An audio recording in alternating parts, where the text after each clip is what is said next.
everyone. আমাদের আজকের ওয়েবিনারে YPF এবং রাইট হিয়ার রাইট নাও সংলাপে সবাইকে স্বাগত জানাচ্ছি। আজকে আমরা কথা বলবো বাংলাদেশের নারীর ক্ষমতায়ন, CEDAW, ICPD এবং প্ল্যাটফর্ম ফর অ্যাকশন এর ইমপ্লিমেন্টেশনের মূল্যায়ন নিয়ে।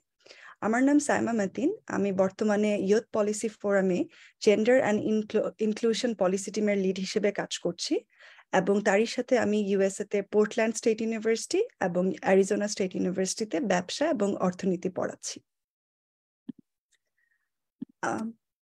আমাদের আজকের ওয়েবিনারে রাইট হিয়ার রাইট নাও এবং sexual and reproductive health and rights এর সাথে ব্র্যাকের সাথে আমাদের প্রজেক্টের একটি অংশ হিসেবে আমরা আজকের ওয়েবিনারটি অ্যারেঞ্জ করেছি এবং আমাদের সাথে তাদের দক্ষতা শেয়ার করার জন্য বেশ কিছু চমৎকার বক্তারা রয়েছেন।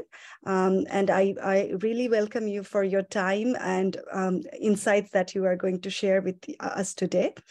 আমাদের সাথে আছেন doctor Mohammad Munir Hossain sir, Joyita Hossain, Professor Omio Srizern Shommo, Tahsin Rahman Tania, and Sadia Rahman. We also have three renowned organizations, Puta Period, Shoyung, and Foundation 21 with us today. আমরা শুরু করার আগে আমি আজকে আমাদের এজেন্ডা সম্পর্কে একটি ধারণা দিতে চাচ্ছিলাম। আমরা SRHR প্রজেক্টে YPF ইয়ুথ কোয়ালিশন পার্টনার হিসেবে আছি এবং আমরা সেটার একটি ব্রিফ ওভারভিউ দিয়ে শুরু করব। এরপর আমি আজকের সম্মানিত প্যানেলিস্টদের সাথে সবাইকে পরিচয় করিয়ে দিব। তারপর বাংলাদেশ কিভাবে CEDAW, ICPD এবং প্ল্যাটফর্ম ফর অ্যাকশনের ম্যান্ডেটগুলো বাস্তবায়ন করছে সে সম্পর্কে একটি প্রেজেন্টেশন দেওয়া হবে। আমাদের প্রেজেন্টেশনের পরে আমাদের বিশেষজ্ঞরা বাংলাদেশের যুবক যুবতীদের যৌন স্বাস্থ্য এবং প্রজনন অধিকার সম্পর্কিত প্রশ্নগুলোকে অ্যাড্রেস করবেন এবং তাদের মতামত শেয়ার করবেন। তার ঠিক পরেই আমরা আমাদের শ্রোতাদের প্রশ্ন উত্তর সেশনে থাকবো। যে কোনো আমাদের আজকের টপিকের আলোচনার বিষয়গুলোকে আরো গভীরভাবে বোঝার জন্য অবশ্যই যে কোনো রেলেভেন্ট প্রশ্ন করবেন এবং আমরা আমাদের সর্বাত্মক চেষ্টা করব সেটাকে অ্যাড্রেস করা। অলসো আমাদের আজকের সেশনে যদি কোনো প্রযুক্তিগত সমস্যা হয়, আমাদের wonderful team is there, so chat বক্সের মাধ্যমে আমাদের সাথে অবশ্যই যোগাযোগ করবেন and we will try to fix it right away. So all in all, I'm really excited for our today's webinar and I really think it's going to be enlightening, thought-provoking and very inspiring. So now without a delay, let's dive into our conversation.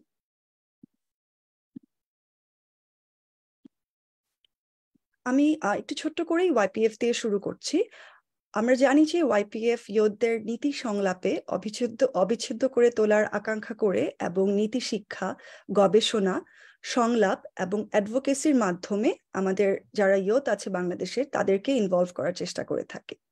So recent টাইমে আমরা যে প্রজেক্টগুলোতে খুবই অ্যাক্টিভভাবে জড়িত ছিলাম তার মধ্যে একটি হলো রাইট হিয়ার রাইট নাও, যেখানে YPF সম্প্রতি আমাদের ইয়ুথ কোয়ালিশন পার্টনার হিসেবে যোগ হয়েছে। আমাদের এই উদ্যোগের লক্ষ্যেই আমরা বিভিন্ন SRHR বিষয়ে হস্তক্ষেপ, ডিজিটাল প্রচারাভিযান এবং নীতি সমর্থনের মাধ্যমে আমাদের ইয়ুথদের বর্তমানে জ্ঞানের কোন ব্যবধানটা আছে সেটা বোঝার চেষ্টা করছি।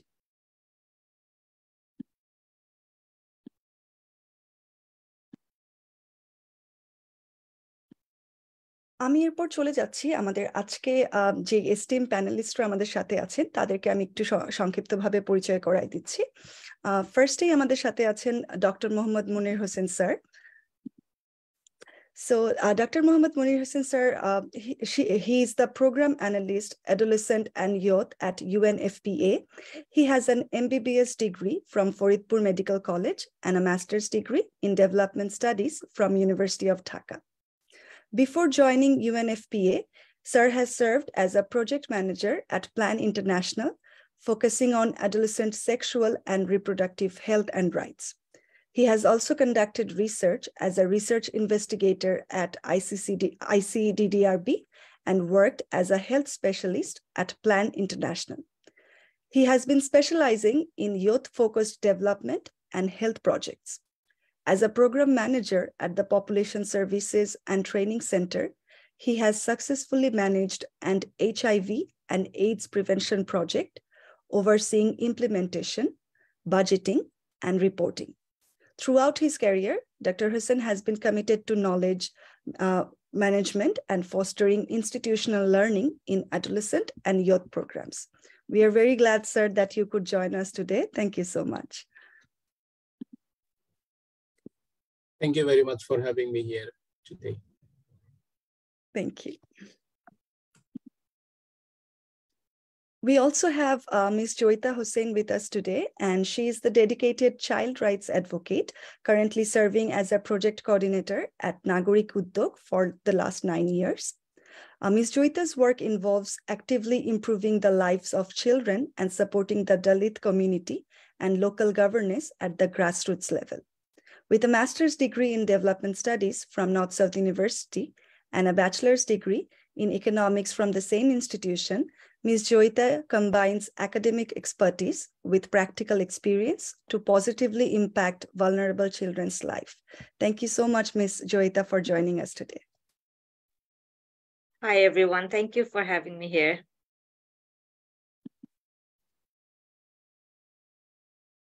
We also have Professor Omyo Srijan Shommo, and Professor Shommo has been working as an assistant professor at the Department of Women and Gender Studies, University of Dhaka.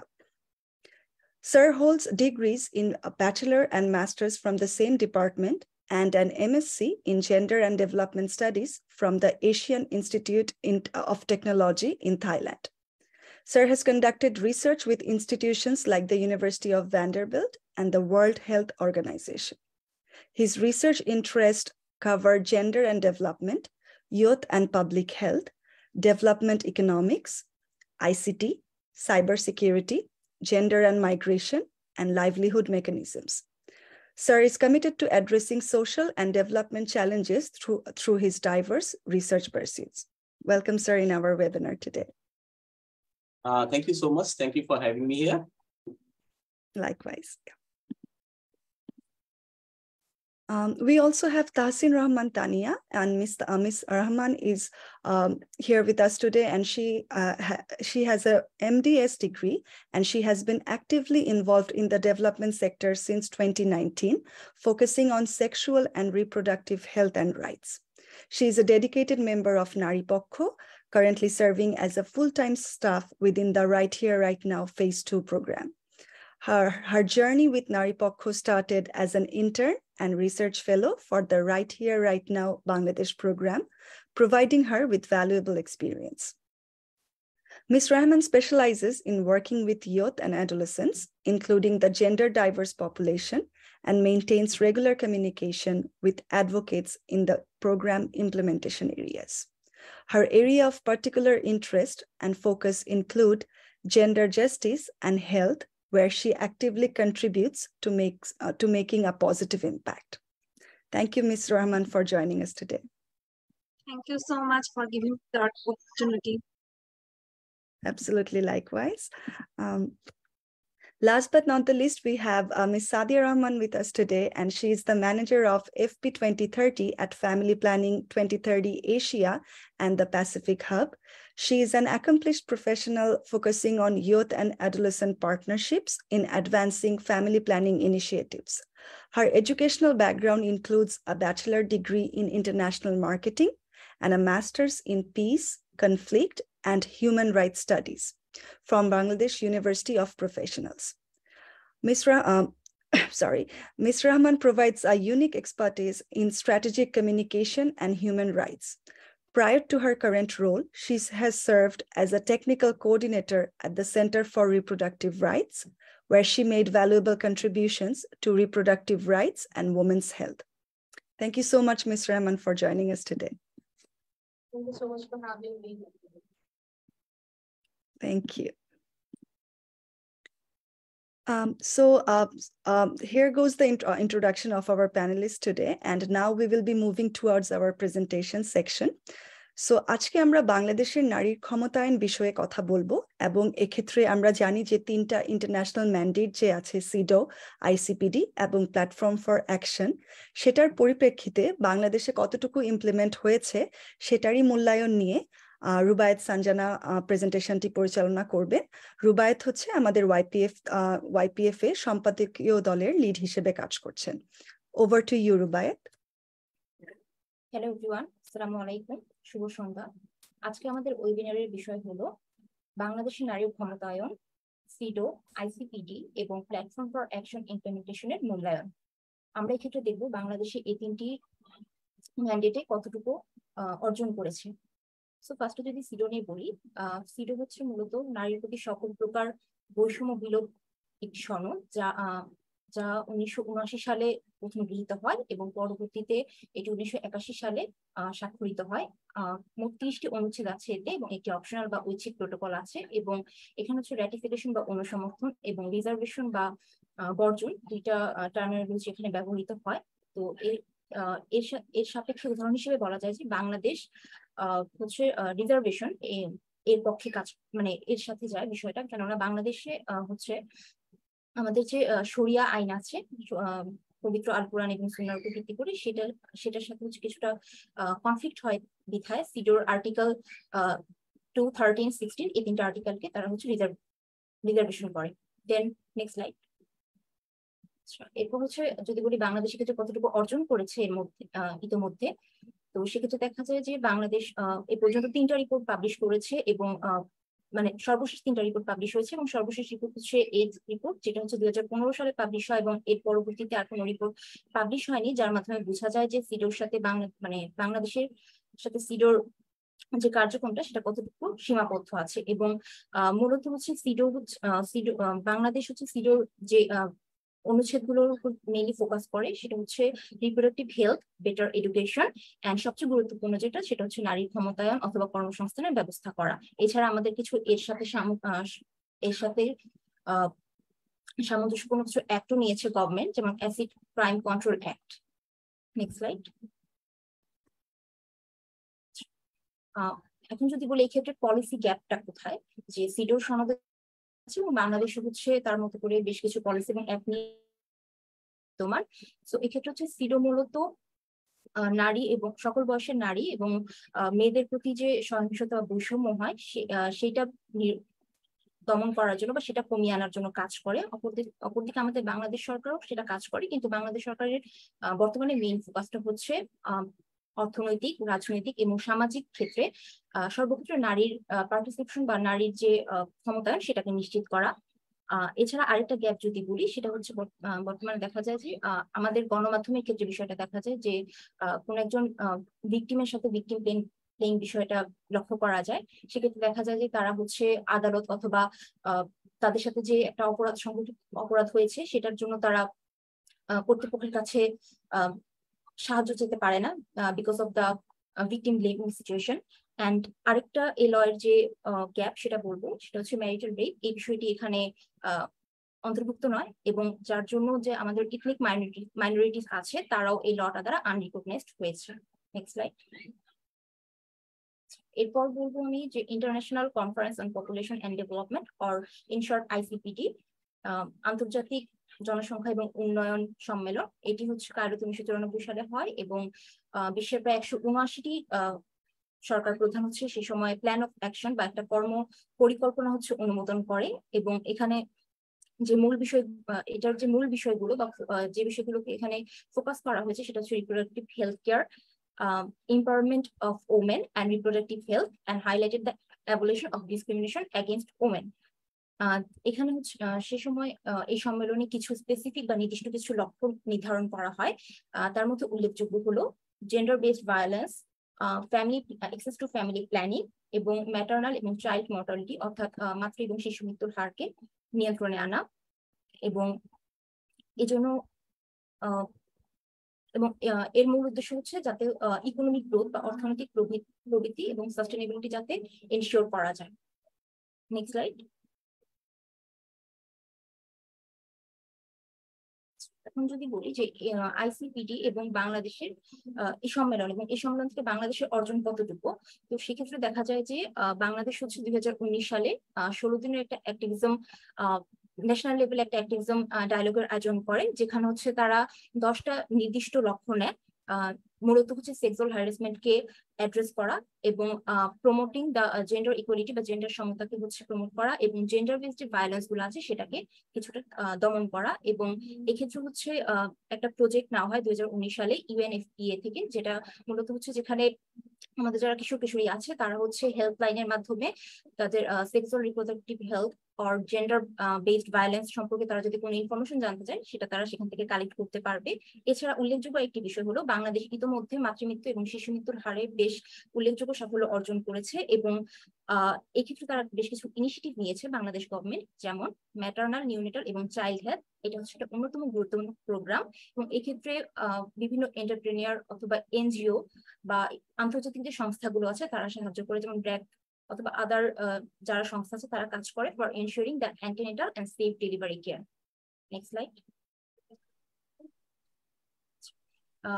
তো বাংলাদেশের এই পর্যন্ত অর্জনটা কি ওই সম্মেলন থেকে যেটা আমি বলছিলাম।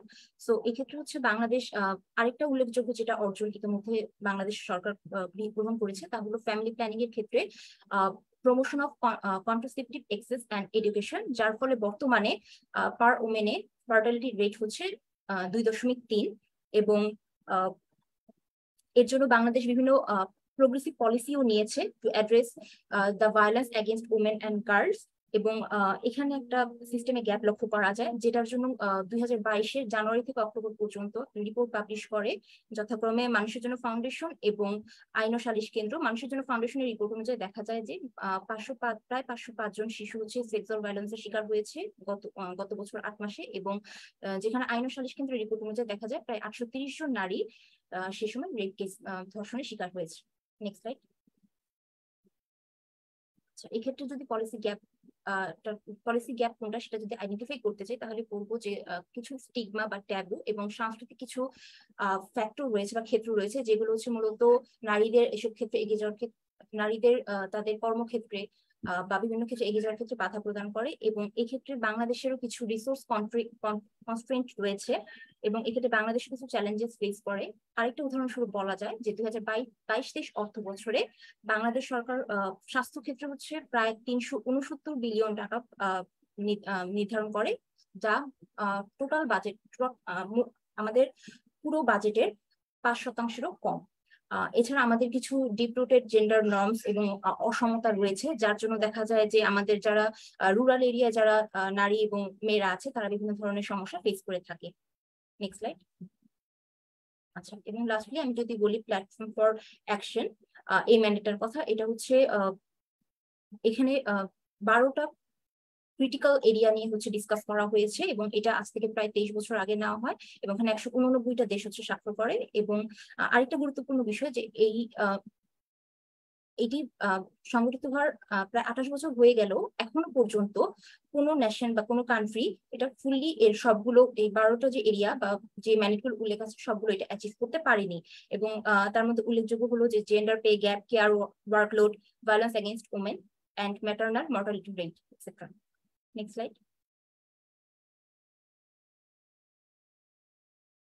এখন যদি বলি বাংলাদেশ এক্ষেত্রে কি অর্জন করেছে, তো household income and expenditure survey একটা রিপোর্ট অনুযায়ী দেখা যায় যে বাংলাদেশে যে দারিদ্রতার হার সেটা ইতিমধ্যে অনেক হ্রাস পেয়েছে। যেমন 1991 থেকে 2010-এ এই হারটি কমে 2.47 এসেছে। এছাড়া আরেকটি রিপোর্ট অনুযায়ী দেখা যাচ্ছে যে রিপোর্ট অনুযায়ী দেখা যাচ্ছে যে দারিদ্রতার হার 2010-এ ছিল 6.5, যেটা 2022-এ এসে কমে 3.8-এ এসেছে।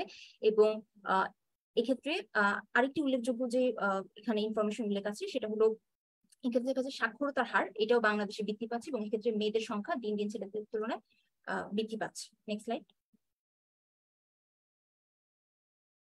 এখানে আরেকটি বিষয় যেটা যে বাংলাদেশ হচ্ছে 1997 সালে একটা জাতীয় অ্যাকশন প্ল্যান নিয়েছে এবং এই অ্যাকশন প্ল্যানের আওতায় হচ্ছে নারীদের বিভিন্ন ক্ষেত্র এবং তাদের জীবনকে সহজ করার জন্য বিভিন্ন অ্যাকশন বা বিভিন্ন প্ল্যান, বিভিন্ন প্রোগ্রাম হচ্ছে নেওয়া হয়েছে এবং গভর্নমেন্ট হচ্ছে এর আওতায় ক্যাপিটাল, জেন্ডার এবং পুবার্টি বিভিন্ন মডেল হচ্ছে অ্যানালাইজ করেছে। এছাড়া প্রাইমারি এডুকেশনের কথা যেটা আমি একটু আগে বলেছিলাম, যেটা এই ক্ষেত্রে হচ্ছে বাংলাদেশ অনেক সাফল্য অর্জন করেছে ইতোমধ্যে এবং 2014 সালে ministry of women and children affairs এর একটা রিপোর্ট অনুযায়ী দেখা যায় যে প্ল্যাটফর্ম অ্যাকশনের কার্যক্রম হচ্ছে বাংলাদেশে সীমাবদ্ধ, এবং এরপরে আর কোনো রিপোর্ট পাবলিশ হয়নি। তো তার দ্বারা কিছুটা আমরা অনুমান করতে পারছি যে সিডোর মতো প্ল্যাটফর্ম ফর অ্যাকশনের কার্যক্রম বাংলাদেশে খানিকটা সীমাবদ্ধ বটে বর্তমানে। Thank you. দেন লাস্টলি যদি বলি যে আমাদের কোথায় পলিসি গ্যাপটা রয়েছে, তো এক্ষেত্রে হচ্ছে যে মানুষকে যে সচেতন করা, এক্ষেত্রে আমাদের একটা পলিসি গ্যাপ রয়েছে যে মানুষকে সচেতন প্রপারলি করা হচ্ছে না। এক্ষেত্রে লিগাল রাইটস এ কিছু দেখা যায় যে ত্রুটি আছে। এছাড়া এই ধরনের আমাদের আরো বিভিন্ন ইনিশিয়েটিভস বা রিফর্মস এর প্রয়োজন আছে। এছাড়া বাংলাদেশ হচ্ছে ইতিমধ্যে যদি বলি যে ওমেন্স অ্যাডভান্সমেন্ট বা এম্পাওয়ারমেন্টের ক্ষেত্রে বেশ সাফল্য অর্জন করেছে, তবে এক্ষেত্রে যেটা আমি একটু আগে বললাম যে এখানে কিছু প্রোগ্রেসিভ লস এবং পলিসি আছে বা অ্যাক্ট আছে যেখানে কিছুটা উইক এনফোর্সমেন্ট লক্ষ্য করা যাচ্ছে। তো যার ফলে দেখা যাচ্ছে পুরোপুরি ভায়োলেন্সটাকে দমন করা যাচ্ছে না, রয়ে যাচ্ছে জিনিসটা। তো এজন্য হচ্ছে সোশ্যাল এবং ইকোনমিক ইনফ্রাস্ট্রাকচারে ইনভেস্ট করার জন্য হচ্ছে সরকার এবং সংশ্লিষ্ট যারা আছে তারা হচ্ছে এই বিষয়টার উপর জোর দাবি জানাচ্ছে। That's all. Thank you. Thank you so much, Rubaiyat, for your wonderful presentation. Now we will move to our panelist questions. আমার আজকে প্রথম প্রশ্ন ডক্টর মুনির হোসেন স্যারের কাছে। সো আমার প্রশ্নটা হলো, আমাদের পলিসি মেকাররা কিভাবে সম্মতি শিক্ষা বা কনসেন্ট এডুকেশন যেটাকে আমরা বলি এবং সুস্থ সম্পর্ক অথবা হেলদি রিলেশনশিপের উপরে কারিকুলাম জমা দিতে পারেন, এবং কিভাবে আমাদের জাতীয় SRHR প্রোগ্রামে আমরা কনসেন্ট এডুকেশন এবং হেলদি রিলেশনশিপের ইম্পর্টেন্সটাকে ইনক্লুড করতে পারি from a very basic or tender age. এবং সেক্ষেত্রে যেহেতু এই দুটো টপিকই আমাদের SRHR রিলেটেডের ইস্যুসগুলোতে খুবই ইম্পর্টেন্ট, তো এই সম্পর্কে আপনার মতামতটা আমরা জানতে চাচ্ছিলাম। Thank you sir. Thank you very much.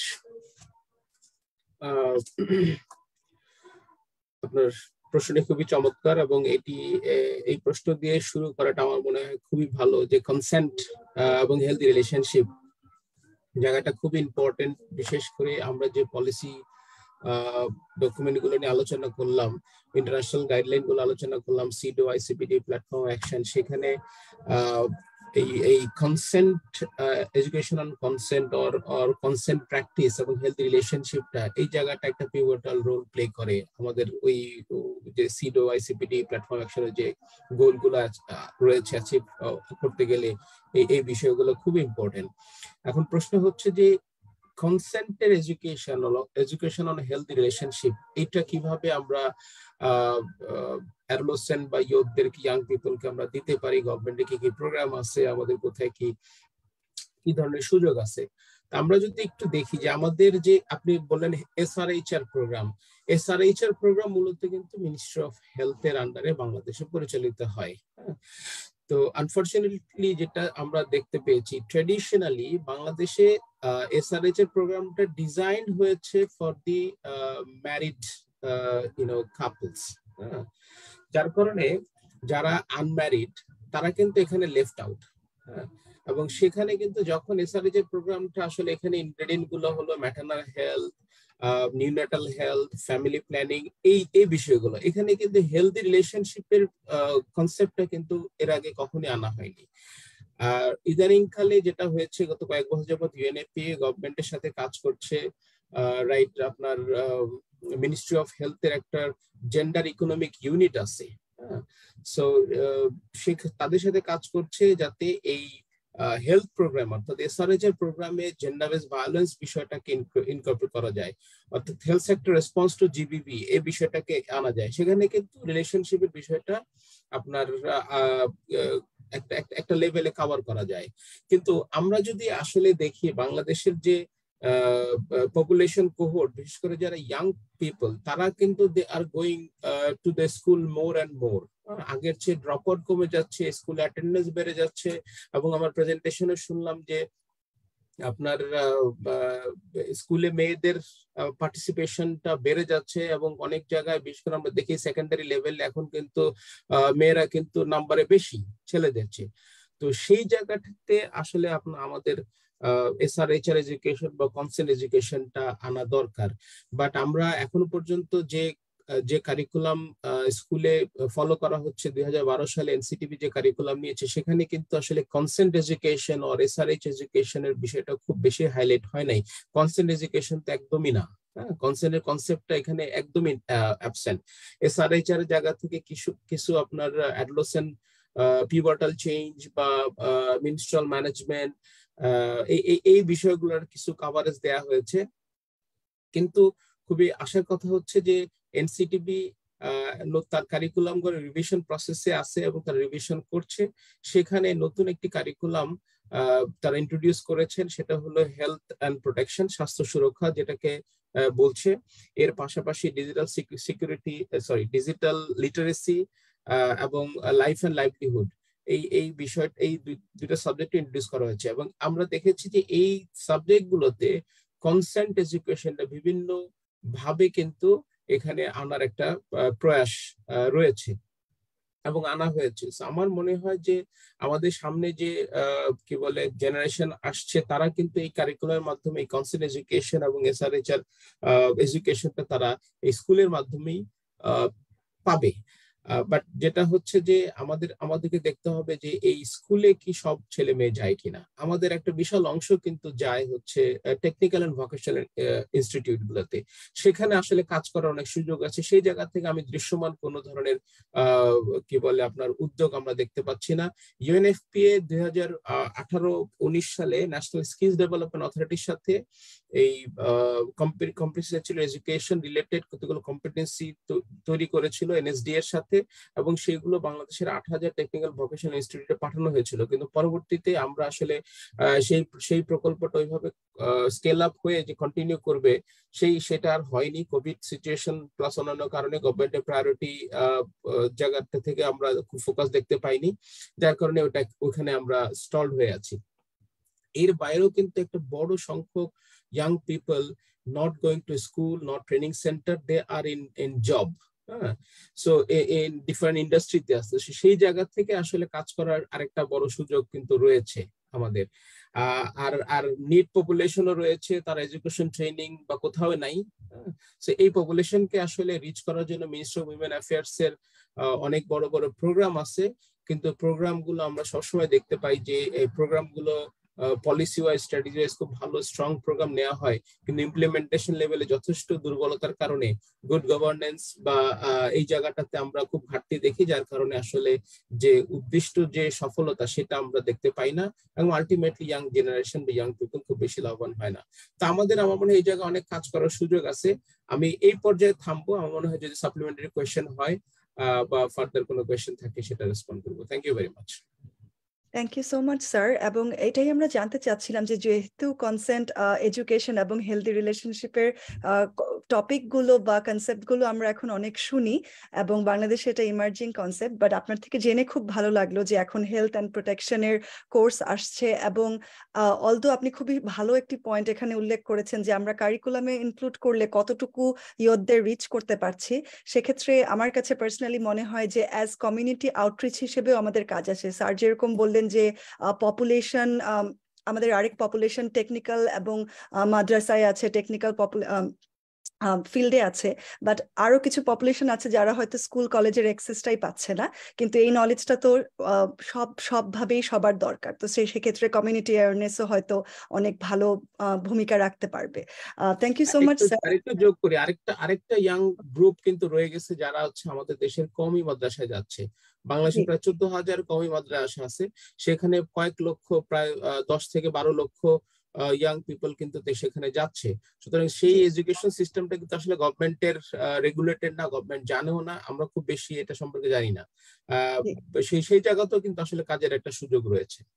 জি অবশ্যই স্যার। এবং আমরা সেটাই জানতে চাচ্ছিলাম যে আমাদের কাজের সুযোগগুলো কোথায়, যে সেভাবে আমরা আমাদের পরবর্তী কার্যক্রমগুলো সেভাবে রিচ করা। যেহেতু আমাদের ওয়েবিনারের পরে প্ল্যান আছে যে আমরা বিভিন্ন জায়গায় রিচ করে এটা ইন পার্সন অ্যাওয়ারনেস করব। সো থ্যাংক ইউ স্যার এই বিষয়গুলোকে হাইলাইটেড করার জন্য। We will get back to you. আমরা নেক্সট চলে যাচ্ছি মিস জয়িতা হোসেনের কাছে।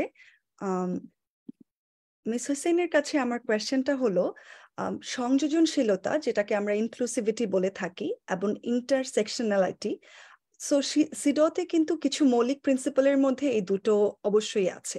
সো যখন আমরা মার্জিনালাইজড ইয়ুথ পপুলেশনের কথা চিন্তা করি, এবং এই জনসংখ্যাটা হচ্ছে যে আমাদের গ্রামীণ অংশে যারা আছেন, আমাদের সংখ্যালঘু জনসংখ্যা এবং আমাদের disabled population as well.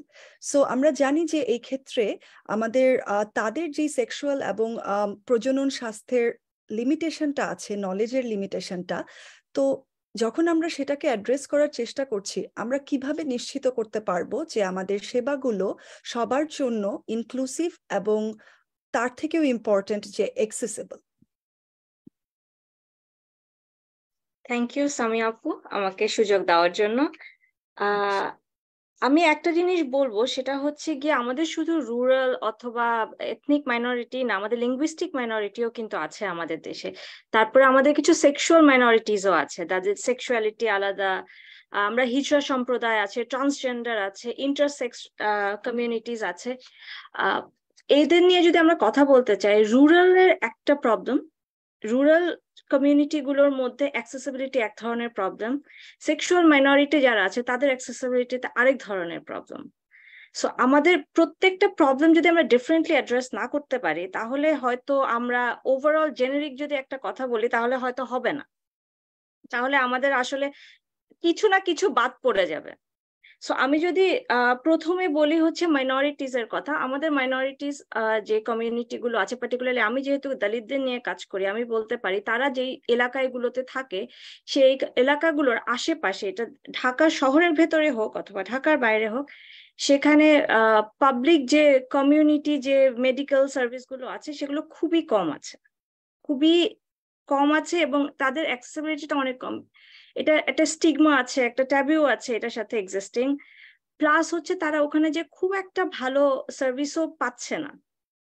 Minority যেহেতু দলিতরা মূলত আনটাচেবল, সো আনটাচেবিলিটির একটা ইস্যু চলে আসে তখন, যে ধরবো না, ছুবো না, ওর মানে ডক্টররা তাদেরকে ধরতেও মাঝে মাঝে ডিনাই করে।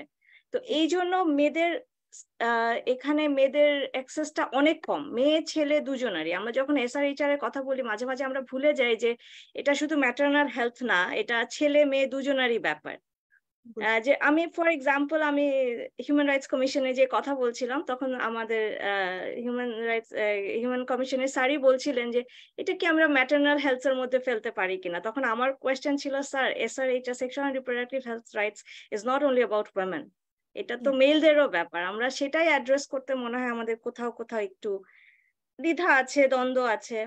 তারপরে আরেকটা হচ্ছে লিঙ্গুইস্টিক মাইনরিটি নিয়ে যদি আমরা কথা বলি, লিঙ্গুইস্টিক মাইনরিটি বলতে গেলে দলিতদের মধ্যেও আছে এবং আমাদের উর্দু ভাষীরা আছে, আমাদের অনেক ধরনের ভাষাভাষী লোকজন আছে।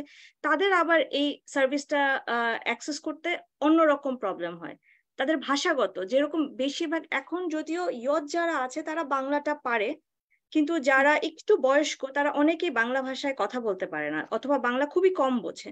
তো তাদের ইন্টারাকশন করতে ডক্টরসদের সাথে প্রবলেম হয়, তারা এখনো ঠিকভাবে এভাবে করে কথা বলতে দ্বিধাবোধ করে, এটাও একটা ব্যাপার। আর ইনফরমেশন, ওদের কাছে প্রপার ইনফরমেশন আসলে দেওয়ার মতো এখন পর্যন্ত আমাদের গ্রাসরুট লেভেলে বলি, আমরা রুরাল এরিয়াতে আমরা বলি, বা ঢাকা শহরে আমরা যে স্লামস গুলো দেখে থাকি, যেখানে বসতি যেটাকে আমরা বলে থাকি ঘন বসতি, সেই এলাকাগুলোতে কমিউনিটি লেভেলে আসলে SRHR নিয়ে কথা বলার লোকজনও খুব কম। যেটাই কথা বলে জাস্ট ফ্যামিলি প্ল্যানিং এর ব্যাপারে কথা বলে, যেটা একটু আগে মুনির স্যার বলছিল যে আমরা যখনই SRHR এর ব্যাপারে কথা বলি অথবা হেলথ কেয়ার এর ব্যাপারে কথা বলি, আমরা বেশিরভাগ চিন্তা করি যে ম্যারিড পিপলদের, যে এটা প্রেগনেন্সি রিলেটেড কিছু, বাচ্চা হচ্ছে না এরকম কিছু জিনিসের উপরে এটা আসলে থাকে। কিন্তু ইনফরমেশন যেটা আসলে বিয়ের আগে যেগুলো দরকার, একটা ম্যারিড লাইফে যাওয়ার আগে যেগুলো ইয়তদের দরকার অথবা আমাদের তরুণ প্রজন্মের দরকার, সেটা আসলে কোনোভাবেই অ্যাক্সেস করতে পারছে না। মাইনরিটি হোক অথবা লিঙ্গুইস্টিক মাইনরিটি হোক, এথনিক মাইনরিটি হোক, রিলিজিয়াস মাইনরিটি হোক, কেউই এটাকে আসলে অ্যাক্সেস করতে পারছে না। এবং আমি যদি আরেকটা কথা বলি, সেটা হচ্ছে যে ওয়েমেনদের বডি অটোনমিটা বলতে গেলে একদমই ইনভিজিবল মাইনরিটিস দের মধ্যে, কারণ ওদের কয়টা ওরা সন্তান নেবে, স্পেসিং কতটুকু হবে একটা সন্তানের সাথে আরেকটা সন্তানের, সেটাও আসলে ওয়েমেনদের কোনো এখানে ভূমিকা নাই। তারা স্টিল এখনো ফ্যামিলি সেটাকে বলে দেয়, ওরা ডিসাইড করে, ফ্যামিলি ডিসাইড করে যে এটা কিভাবে করে হবে। তো এই প্রবলেমগুলো আছে। এই প্রবলেমগুলো থাকার পরও আমি বলবো যে গভর্নমেন্ট যে ছোট ছোট ইনিশিয়েটিভ গুলো নিয়েছে মাইনরিটিসদের অ্যাড্রেস করার জন্য, মাইনরিটিস কমিউনিটির মধ্যে স্বল্প হলেও এটা কাজ করছে। ফর এক্সাম্পল, আমি নারায়ণগঞ্জে যখন গিয়েছি, নারায়ণগঞ্জের যে দলিত কমিউনিটি গুলো আছে সেটার মধ্যে ছোটখাটো গভর্নমেন্টের কাজ আছে, এবং আমাদের যে এনজিও গুলো আছে যেগুলো এগুলো নিয়ে কাজ করছে তারাও কিছুটা অ্যাক্সেস করছে।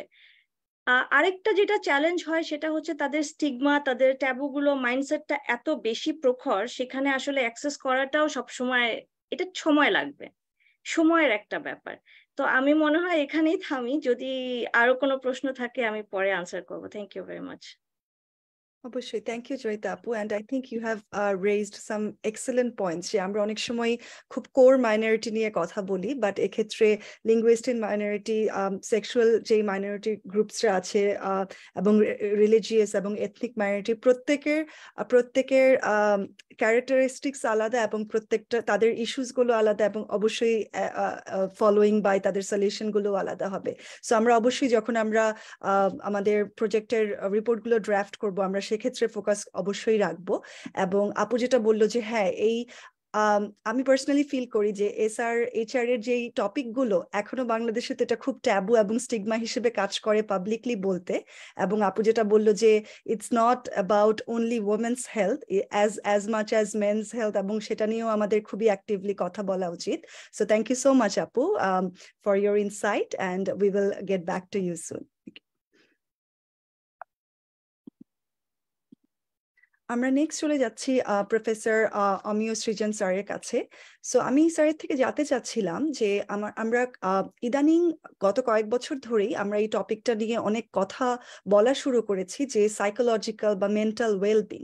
সো আমি জানতে চাচ্ছিলাম যে বাংলাদেশে আমাদের যুবক যুবতীদের যে সাইকোলজিক্যাল ওয়েলবিং, এর উপরে এক্সিস্টিং কোনো পলিসি আছে কিনা, এবং এই পলিসিগুলো বা এই সার্ভিসগুলো কতটা দক্ষ বা কার্যকরীভাবে কাজ করছে, how much accessible it is for our youths as well. Over to you, sir. Thank you Saima. আমি এখন ডক্টর মুনিরের কথা শুনছিলাম, জয়িতা হোসেনের কথা শুনছিলাম। তো যেই প্রসঙ্গটা ওনাদের দুজনের কথাতে উঠে এসেছে, একটা বিষয় হলো ইনক্লুসিভিটির একটা বিষয়, রাইট? যেমন ডক্টর মুনির বলছিলেন যে আমাদের এডুকেশনাল যে এডুকেশনাল প্রসেসে আমাদের নানা রকম এডুকেশনাল সিস্টেম আছে, right? Bangla medium, English medium, তারপর মাদ্রাসা বা ভোকেশনাল ট্রেনিং। হ্যাঁ, তারপর জয়িতা হোসেন যেটা বললেন যে আমাদের কমিউনিটি, যেটা লিঙ্গুইস্টিক কমিউনিটি বলেন বা এগ্রি কমিউনিটি বলেন, আনফর্চুনেটলি আমার কাছে বাংলাদেশের যে পলিসি গুলোতে as far as I can understand, mental wellbeing বা সাইকোলজিক্যাল ওয়েলবিং এর যে বিষয়টা, ওইটা স্পেসিফিক ভাবে আমি কোনো পলিসিতে সেইভাবে দেখিনি। একটু ব্রিফলি মেনশন করা ছিল বাংলাদেশের ইউথ পলিসিতে, যেটা 2017 সালে ড্রাফট করা হয়েছিল। সেখানে হেলথ সেগমেন্টের একটা অংশে শুধু সাইকোলজিক্যাল ওয়েলবিং বা মেন্টাল ওয়েলবিং এর কথা বলা হয়েছে, বাট ওইটা কোনো ফার্দার এলাবোরেট করা হয়নি। এবং আমরা যখন আমাদের স্কুল কলেজের কারিকুলামের কথাবার্তা বলি, যেটা ইনস্টিটিউশনাল ফর্মে একটা গ্রুপ অফ পিপলকে বা একটা ইয়াং জেনারেশনকে ট্রেন আপ করার বা এডুকেট করার সবচেয়ে ইম্পর্টেন্ট রোল, যেটা পিভিটাল রোল যেটা প্লে করে, সেখানে কিন্তু আমাদের sexual and reproductive health information সংক্রান্ত কোনো ইনফরমেশন তো প্রোভাইড করা হয় না। এবং সাইকোলজিক্যাল ওয়েলবিং যে আসলে কতটুকু গুরুত্বপূর্ণ বা কতটুকু প্রয়োজনীয়, সেই জিনিসটাকেই না আমরা মনে হয় অ্যাজ এ নেশন আমরা খুবই ইগনোরেন্ট এই বিষয়ে। কারণ আমাদের কাছে যেটা মনে হয় যে মন খারাপ আরে ভালো হয়ে যাবে, ঠিক হয়ে যাবে, এটা কোনো সমস্যা না। So it can have adverse effect, it can have severe effect, এই জিনিসটা কিন্তু আমরা অনেক সময় ওইভাবে গুরুত্ব দিয়ে দেই না। আমাদের কাছে হয়তো সাইকোলজিক্যাল বা মেন্টাল ওয়েলবিং বা সাইকোলজিক্যাল ট্রমা, এগুলো অনেক বেশি ওয়েস্টার্নাইজড একটা কনসেপ্ট। এটা হয়তো ওয়েস্টার্ন লোকেদেরকে ভিতরে বেশি দেখা যায়, যে আই ক্যান সি ইউএসএ তে মাস গান শুটিং হচ্ছে, দে আর মেন্টালি চ্যালেঞ্জড অর সামথিং, এই টাইপের একটা নোশন আমাদের দেশে বা আমাদের সোসাইটিতে হয়তো অনেক বেশি স্ট্রংলি বিদ্যমান। এর পিছনে একটা বড় রিজন হলো যে আমরা যখন শারীরিকভাবে অসুস্থ থাকি, সেটা মানুষ দেখতে পারে, সেটা মানুষ ফিল করতে পারে। বাট একটা ছেলে বা একটা মেয়ে, সে যে ডিপ্রেসড হয়ে যাচ্ছে, সে যে সোসাইটি থেকে নিজেদেরকে গুটিয়ে নিচ্ছে, সে যে তার মনের কথাগুলো খুলে বলতে পারছে না, এই জিনিসটা কিন্তু আমরা হয়তো ওইভাবে ভিজিবল হয় না আমাদের চোখে অনেক বেশি। আরেকটা রিজন যেটা মনে করি এটার পিছনে একটা বড় কারণ কি, আমরা অনেক বেশি ইন্ডিভিজুয়াল ওরিয়েন্টেড হয়ে যাচ্ছি। ফ্যামিলি ইউনিট আমাদের এখন, আগে আমাদের এক্সটেন্ডেড ফ্যামিলি ফরম্যাট ছিল ইউজুয়ালি, আমাদের কালচারালি আমরা দেখে এসেছি। এখন যখন আমরা শহর কেন্দ্রিক হয়ে যাচ্ছি বা আরবানাইজেশন যত বেশি হচ্ছে, আমরা ততই দেখছি যে আমাদের ফ্যামিলি ইউনিটটা এক্সটেন্ডেড ফ্যামিলি থেকে এখন আমরা নিউক্লিয়ার ফ্যামিলির দিকে বেশি ধাবিত হচ্ছি। তো সেখানে বাবা মা both of them might be working, ছেলে মেয়ে কোথায় যাচ্ছে, কার সাথে মিশছে, ওয়েদার তাদের কোনো প্রবলেম তারা ফেস করছে কিনা, ওই কালচারটা বা ওই জিনিসটা খেয়াল করা, অবজার্ভ করা। কারণ টিনেজ বা আমরা যদি অ্যাডোলেসেন্ট ফেজ বলি, এটা খুবই টেন্ডার একটা ফেজ। এই সময় কিন্তু ভালো মন্দ মানে রাইট রং এগুলো কনসেপ্ট কিন্তু অত ভালোভাবে অনেকেই বুঝতে পারে না। এবং অনেক সময় দেখা যায় যে অনেকে চাইল্ডহুড ট্রমা, অনেকের ছোটবেলা থেকে পাওয়া কোনো কষ্টেরটা সে এন্টায়ার লাইফ ধরে বয়ে বেড়াচ্ছে। তো এখানে প্রবলেমটা যেটা হয় যে আমরা যেহেতু জেনারেলি ইগনোরেন্ট, এই জন্য সেটা আমাদের পলিসিতে রিফ্লেকশন ওইভাবে থাকে না। যেমনটা ডক্টর মুনির বললেন যে আমাদের আসলে SRHR বলতে হয়তো ম্যারিড কাপলদের মধ্যে এটা সীমাবদ্ধ করে রাখা আছে, জিনিসটা অনেকটা ওরকমই। আমরা ওয়েলবিং বলতে আসলে ফিজিক্যাল ওয়েলবিং এর কথাটাই হয়তো বেশি গুরুত্ব দিয়ে আমরা দেখে থাকি, rather than psychological wellbeing. Thank you. Thank you, Shomo sir. And I absolutely agree with you যে although sir যেটা বলেছেন যে এটাকে আমরা অনেকটা westernized বা luxury problem মনে করি, যে it's not a financial problem, it's not a sustainable problem. So আমরা মনে করেই থাকি যে physical wellnessটা হচ্ছে more important than psychological well-being. And thank you so much sir যে এই important point গুলো policy level-এ কতটুকু ছোট্ট হলেও কতটুকু মেনশন করা আছে, এবং so that we can also dig deeper into that, এবং সেটাকে কিভাবে নলেজ অ্যাওয়ারনেস এবং অলসো আমাদের পলিসিতে যেন রিফ্লেক্ট করে। ইয়ুথ পলিসি ফোরাম থেকে আমরা ইয়ুথদের মধ্যে সেটাই করতে চাচ্ছি। সো আমাদের এখানে অনেক কাজ করার আছে, এবং আপনার মতামতগুলো শুনে আমরা অবশ্যই সেটা ইনকর্পোরেট করতে পারবো। আমরা মুনির স্যারের কাছে চলে যাচ্ছি। Sir please. Thank you very much professor. আমি শুধু ওনাকে একটু সাপ্লিমেন্ট করব ওনার বক্তব্যকে। আসলে মেন্টাল এবং সাইকোসোশ্যাল হেলথ নিয়ে আমাদের পলিসি লেভেলে কিন্তু আমি মনে করি বেশ ভালো কিছু পলিসি গাইডলাইন বা স্ট্র্যাটেজি রয়েছে। যেমন আপনি যদি ন্যাশনাল অ্যাডোলেসেন্ট হেলথ স্ট্র্যাটেজি দেখেন, ন্যাশনাল অ্যাডোলেসেন্ট হেলথ স্ট্র্যাটেজির 4টা স্ট্র্যাটেজিক ডিরেকশন আছে। তার মধ্যে একটা স্ট্র্যাটেজিক ডিরেকশন হচ্ছে mental health of adolescence. So সেখানে কিন্তু ক্লিয়ারলি কতগুলো স্ট্র্যাটেজিক গাইডলাইন দেয়া আছে, এবং সেটার প্রেক্ষিতে কিন্তু এই ন্যাশনাল অ্যাকশন প্ল্যান তৈরি হয়েছে, এবং সেই অনুযায়ী বিভিন্ন মন্ত্রণালয়ের কিন্তু কার্যক্রম আছে। একই সাথে ন্যাশনাল মেন্টাল হেলথ স্ট্র্যাটেজিও কিন্তু বাংলাদেশে রয়েছে, এবং সেই স্ট্র্যাটেজির অ্যাকশন প্ল্যানও রিসেন্টলি ডেভেলপ হয়েছে এবং ডিসিমিনেট হয়েছে। এটা ন্যাশনাল মেন্টাল হেলথ ইনস্টিটিউটের উদ্যোগে এটা করা হয়েছে, মিনিস্ট্রি অফ হেলথ এটা করেছে। কিন্তু পলিসি জায়গা থেকে we have some documents, we have some strategic guideline or directions, but issue is আমি আপনার সাথে এই জায়গাতে একমত যে ইমপ্লিমেন্টেশন জায়গাতে যথেষ্ট ঘাটতি আছে। আমাদের দেশে কিন্তু সোশ্যালি মেন্টাল হেলথটা একটা ট্যাবু, এবং মেন্টাল হেলথ যে আসলে সবার জন্য একটা ইস্যু হতে পারে। মেন্টাল হেলথ মানে হচ্ছে পাগল। সো কোন একটা ইস্যু নিয়ে কেউ যদি সাইকিয়াট্রিস্ট বা সাইকোলজির কাছে যায়, তখন তাকে পাগল হিসেবে একটা লেবেল করে দেওয়া হয়। So which is a very strong drawback to access the services. সবাই কিন্তু যেতে চায় না। আরেকটা হচ্ছে রিকগনাইজ করা কোন একটা issue, starting from the depression. আমরা আসলে সোসাইটিতে রিকগনাইজই করি না, এবং যেটা অ্যাডোলেসেন্টের ক্ষেত্রে বিশেষ করে পিভার্টাল চেঞ্জের সময় এটা বড় একটা ইস্যু হয়ে আসতে পারে, যেটা তার আসলে সেই সময় যে এডুকেশন স্কিল অ্যাটেইনমেন্ট এই জায়গাটাতে বড় একটা ঘাটতি তৈরি করতে পারে। তো ওই সোশ্যালি কিন্তু আমাদের এই অ্যাকসেপ্টেন্সটা আমার অ্যাকনলেজমেন্টটা নাই। আর গভর্নমেন্ট ফ্যাসিলিটিস গুলো সার্ভিস গুলো কিন্তু সব জায়গায় আমরা এরকম ভাবে স্ট্রংলি দিতে পারি। We do not have sufficient number of psychologist or psychiatrist across the country. So this is why the gap is still there at the implementation level. Thank you very much. Thank you so much, sir. And I think that was a very important input as well.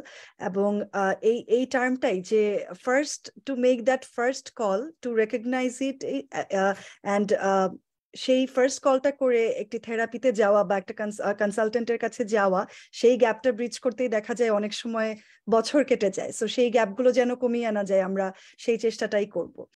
আমরা next চলে যাচ্ছি miss Tahsin Rahman তানিয়ার কাছে। আপুর কাছে আমার question হচ্ছে, platform for action এ ইয়ুথদের কিছু ইয়ুথ ফ্রেন্ডলি সার্ভিস আছে, যে এই সার্ভিসগুলোর গুরুত্বটা প্ল্যাটফর্ম ফর অ্যাকশন স্বীকার করে।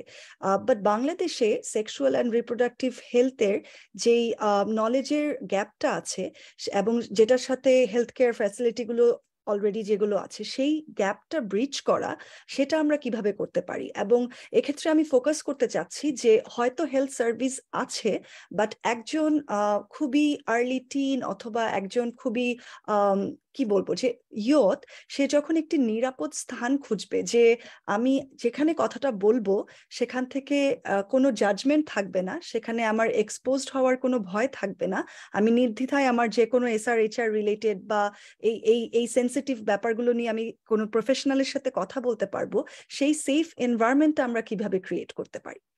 ওভার টু ইউ আপু। ধন্যবাদ সাইমা আপু। আমি আমার অল্প দিনের কাজের অভিজ্ঞতাতে এটা শেয়ার করতে চাই যে আমাদের গভর্নমেন্ট থেকে কিন্তু অনেকগুলো হেলথ সার্ভিস করা হয়েছে। আমরা যখন মাঠ পর্যায়ে কাজ করতে যাই তখন সেখানে দেখা যায় যে হ্যাঁ, প্রত্যেকটা FWC, আমরা যেটা বলি যে ফ্যামিলি ওয়েলফেয়ার সেন্টার, ওখানে দেখা যায় আমাদের কিশোর কিশোরীদের জন্য একটা করে কর্নার থাকে বা একটা করে আলাদা রুম দেওয়া থাকে যেখানে তারা তাদের SRHR সার্ভিসটা পাবে। কিন্তু আমরা আমাদের বাস্তব অভিজ্ঞতাতে যেটা দেখতে পারি যে আমরা হেলথ সেন্টার গুলো যখন আমরা যাই তখন দেখা যায় রুম গুলো হয় স্টোর রুম করা হয় বা সেখানে অন্য কোনো চিকিৎসার জন্য রুগী দেখা হয়। তো এক্ষেত্রে আমি যেটা বলবো যে আমাদের হেলথ সিস্টেমটা আরেকটু উন্নত করতে হবে, সাথে যারা আমাদেরকে সার্ভিস দেয় তাদেরকে কিছুটা আন্তরিক হতে হবে। কারণ একটা কিশোরী বা একটা কিশোর যখন সেবা নিতে যায়, মনির স্যার যেরকম শুরুতেই বলছিলেন যে আমাদের SRHR সার্ভিসটা, মানে SRHR সেবাটা আমরা মূলত মনে করি যে হ্যাঁ, আমাদের যারা ম্যারিড আছি আমরা যারা, শুধু তাদের জন্যই। তো আমরা যারা ইয়ুথ আছি তারাও এটা কিছুটা বিলিভ করি যে হ্যাঁ, আমার বয়সে হয়তো বা আমার SRHR আমার দরকার নেই, আমার এই বিষয়ে কোনো নলেজ বা কোনো ইনফরমেশন আমার লাগবে না। কিন্তু SRHR তো একটা শুরু থেকে, মানে আমি 10 থেকে 12 বছর বা এই বয়স থেকে আমার শুরু হয়। তো আমরা কিশোর কিশোরীরা জানি না যে আমাকে কোথায় সেবা দেওয়া হয় বা কিভাবে আমি আমার SRHR যে নিডসটা আছে এটা হচ্ছে আমরা ফুলফিল করতে পারবো।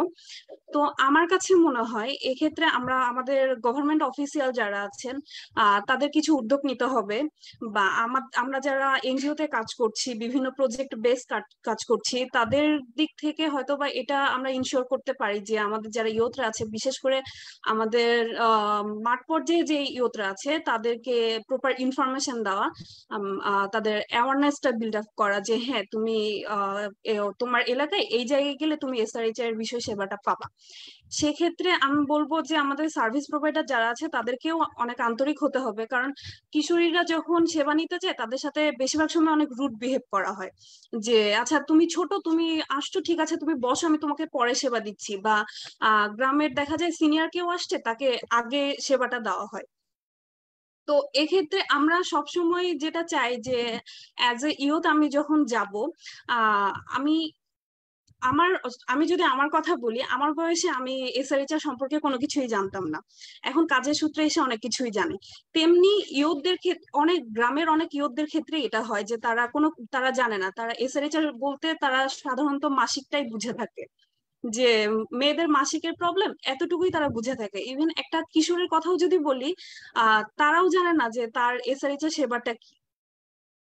তো সেক্ষেত্রে আমাদের তাদেরকে ইনফরমেশন দিতে হবে, তাদের সাথে একটা ভালো সম্পর্ক তৈরি করতে হবে। আমরা RHRN থেকে, রাইট হিয়ার রাইট নাও থেকে যেটা সবসময় চাই যে একটা মিনিংফুল ইয়ুথ পার্টিসিপেশন, যেটা আর কি, যে আমরা ইয়ুথদেরকে দেখা যায় যে হ্যাঁ ডাকি, ইয়ুথদের সাথে কাজ করি, কিন্তু ইয়ুথদের কোনো কথা আমরা সেভাবে নেই না। তারা কোনো একটা কথা বললে হয়তো আমরা তাদেরকে থামিয়ে দিই যে আচ্ছা ঠিক আছে, তোমার কথা পরে শুনবো। তো ওই টাইমটাতে দেখা যায় যে ইয়ুথদের আমি কথা বলতে যে আমাকে যদি থামিয়ে দেওয়া হয়, তো আমার কাছে এটা স্বাভাবিকভাবে মনে হবে যে আমার কথাকে গুরুত্ব দেওয়া হচ্ছে না, তখন আমি আমার ভরসার জায়গাটা হারিয়ে ফেলবো। তো সেক্ষেত্রে আমাদের মিনিংফুল ইয়ুথ পার্টিসিপেশন সেটাকে গুরুত্ব দিতে হবে। এরই সাথে আমাদের ইয়ুথ অ্যাডাল্ট পার্টনারশিপ যেটা আর কি, সেটাও আমাদের তৈরি করতে হবে, যে সেটা আমাদের প্রশাসনিক ব্যক্তিবর্গ থেকেও হতে পারে, বা আমরা যারা কাজ করছি, বা আমার স্কুলের আমার টিচার, বা আমার প্যারেন্টস এর কথাও যদি আমি বলি, সবার দিক থেকেই আমার ইয়ুথ অ্যাডাল্ট পার্টনারশিপটা তৈরি করতে হবে। যখন আমি এটা করতে পারবো সফলভাবে, আমি মনে করি যে তখনই আমি একটা সেফ স্পেসটা তৈরি করতে পারবো। আর এতটুকুই ছিল, ধন্যবাদ। থ্যাংক ইউ তানিয়া আপু, আই থিঙ্ক আপনি একদম শেষে যেটা বললেন সেটা খুবই ইম্পর্টেন্ট, যে ইয়ুথ অ্যাডাল্টের মধ্যে সেই ব্রিজটা গ্যাপ করা, যে ইয়ুথদের তুমি কিছু বুঝো না বলে চুপ করিয়ে দেওয়ার থেকে বরং তার মতামতটা শোনা, যেহেতু প্রবলেমটা ইয়ুথের, তার দৃষ্টিকোণটাকে নিয়ে কাজ করা, that is very important. Over to you Munir sir. Thank you very much. আমরা আসলে তাহসিনের কাছ থেকে একদম রিয়েল সিচুয়েশনটা পেলাম, ফিল্ডে কি হয়, অ্যাডোলেসেন্ট ফ্রেন্ডলি বা ইয়ুথ ফ্রেন্ডলি হেলথ সার্ভিস নিয়ে আসলে যেগুলো হচ্ছে। তো আমি আসলে আমার এক্সপিরিয়েন্স থেকে যেটা বলবো সেটা হচ্ছে ইয়ুথ ফ্রেন্ডলি বা অ্যাডোলেসেন্ট ফ্রেন্ডলি সার্ভিস আসলে কাজ করে না, ডাজন্ট ওয়ার্ক। কেন কাজ করে না? যেটা যেটা তাহসিন বললেন, রিয়েল সিচুয়েশন, যে অ্যাডোলেসেন্ট ফ্রেন্ডলি বা ইয়ুথ ফ্রেন্ডলি হেলথ সার্ভিসের জন্য প্রোগ্রাম নেওয়া হয়েছে বাংলাদেশে, সেজন্য কিছু ফান্ডিং গেছে, হেলথ সেন্টার গুলোতে কর্নার এস্টাবলিশড হয়েছে অনেকগুলো। বাংলাদেশে একসময় এইচআইভি প্রিভেনশন প্রোগ্রামে অনেক মেডিকেল কলেজ, অনেক টারশিয়ারি হসপিটালে কিন্তু ইয়ুথ ফ্রেন্ডলি হেলথ সার্ভিস করা হয়েছে। এখন আপনি জান ওখানে কিন্তু আসলে নাথিং ইজ দেয়ার। এর কারণটা হচ্ছে আপনার অ্যাডোলেসেন্ট বা ইয়ুথরা তারা কিন্তু আসলে হসপিটালে বা ক্লিনিক গুলোতে বা ক্লিনিক্যাল সার্ভিস যেখানে দেওয়া হয় সেখানে কিন্তু তারা ইউজুয়ালি যায় না, because they are apparently healthy. এখন তাদের জন্য যে সার্ভিসটা দরকার সেই সার্ভিসটা আবার ওখান থেকে প্রোভাইড করা হয় না। They need information, they need কি বলে empathetic kind of discussion. So এইটা কিন্তু ওখানে দেয়ার প্রভিশনটা তৈরি হয় নাই। আমাদের এই লজিস্টিক গুলো দেওয়া হয়, কতগুলো সোফা দেওয়া হয়, টেবিল চেয়ার দেওয়া হয়, কতগুলো বই পুস্তক দেওয়া হয়, এবং একটা ট্রেনিং দেওয়া হয় যেখানে হচ্ছে যে ক্লিনিক্যাল এরিয়া গুলো বেশি হাইলাইটেড। বাট আসলে অ্যাডোলেসেন্ট ইয়ুথদের কিন্তু নন ক্লিনিক্যাল সার্ভিসটা বেশি প্রয়োজন। সো তাসির একটা কথা বলছেন সেফ স্পেস, আমি মনে করি যে আসলে তাদের জন্য আলাদা কোনো সেফ স্পেস না করে তারা যে স্পেসে থাকে সেই স্পেসটাকে সেভ করা দরকার।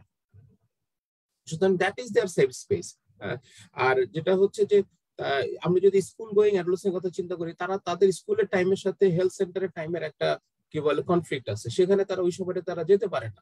আবার তাদের যখন স্কুল ছুটি হয় শুক্র শনিবার, সেই সময় কিন্তু আমাদের সার্ভিস প্রোভাইডার অ্যাভেলেবল না। সুতরাং অ্যাডোলেসেন্ট ফ্রেন্ডলি হেলথ সার্ভিসের পরিবর্তে আমি মনে করি অ্যাডোলেসেন্ট ইয়ুথ রেসপন্সিভ সার্ভিস হওয়া দরকার, যেটা হচ্ছে যে যখনই কোনো অ্যাডোলেসেন্ট বা ইয়ুথ যাবে তারা যাতে তাকে রেসপন্স করে। এই রেসপন্সটা তাদের জন্য স্পেশালাইজড কোনো সার্ভিস না, এটা তাদের নিডটাকে আন্ডারস্ট্যান্ড করা, তাদের সাথে কমিউনিকেট করা, তাদের সাথে এমপ্যাথেটিক হওয়া, তাদের নন জাজমেন্টাল হওয়া তাদের সাথে। সো এই বিষয়গুলো আসলে আনা দরকার। এবং প্রতিষ্ঠানগুলোতে সোশ্যাল যে লাইক স্কুলস, মাদ্রাসাস, ট্রেনিং সেন্টার, এই জায়গাগুলোকে সেফ স্পেস তৈরি করে সেখানে সার্ভিসটা নিয়ে যাওয়াটা প্রয়োজন, তাদের যতটুকু দরকার। Thank you very much. Thank you so much, sir. And I think that's an excellent quote, যে নতুন করে জায়গা ক্রিয়েট না করে অলরেডি যেই অ্যাভেলেবল সার্ভিস বা স্পেসটা আছে সেটাকে আরো সেফ করে তোলা। এবং আমি মনে করি সেটা আমাদের বাসা থেকেই প্রথম শুরু হোক না কেন, যে বাবা মাকে একটা কথা বা ভাই বোনকে একটা কথা বলার আগে বকা দিবে এটা মনে না করে, মানে প্রত্যেকটা রোলই খুব ইম্পর্টেন্ট, যে বাসার থেকে সেফ ফিল করলে বাসার মানুষকে সাথে নিয়ে সার্ভিসগুলো নেওয়াকেও সেফ মনে করবে আর কি পরবর্তীতে। Thank you so much sir. আমি চলে যাচ্ছি এরপরে মিস সাদিয়া রহমানের কাছে।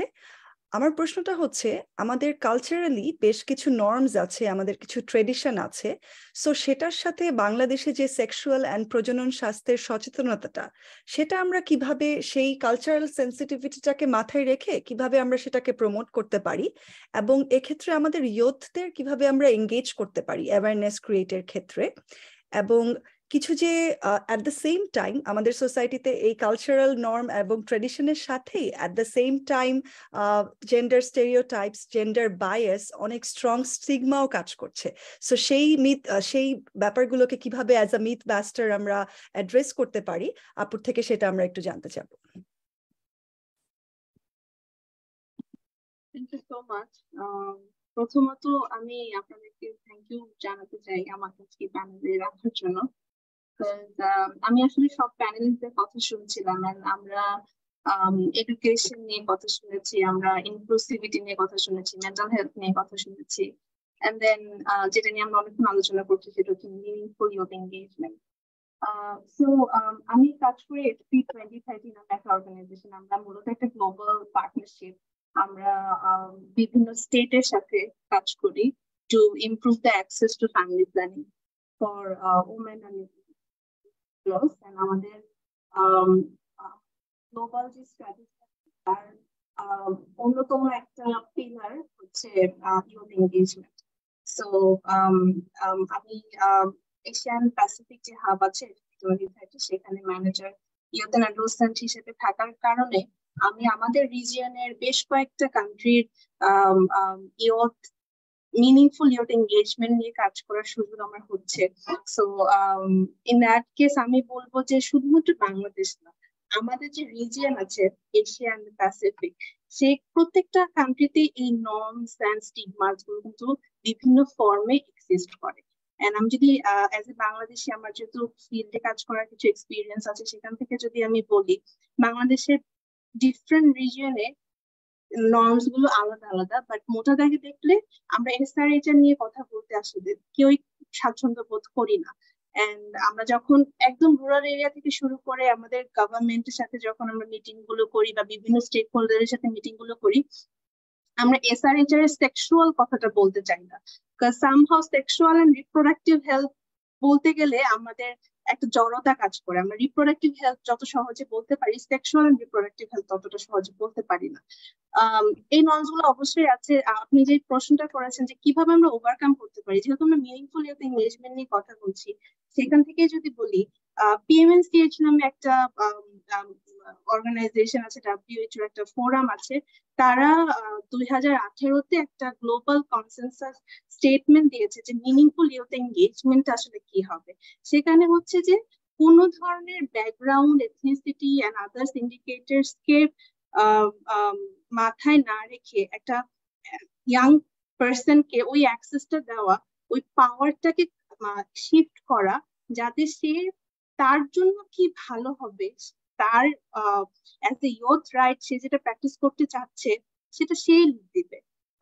একদম মোটা দাগে যদি আমি বলি, কিন্তু আমাদের ম্যাক্সিমাম ক্ষেত্রে যেটা হয়, ইয়ুথদের জন্য যে কোনো পলিসি করা হোক, ইয়ুথদের জন্য কোনো প্রোগ্রাম ডিজাইন করা হোক, কোনো প্রজেক্ট ডিজাইন করা হোক, সেখানে আসলে ইয়ুথদের পার্টিসিপেশনটুকু কতটুকু থাকে সেটা কিন্তু আমরা এনশিওর করতে পারি না।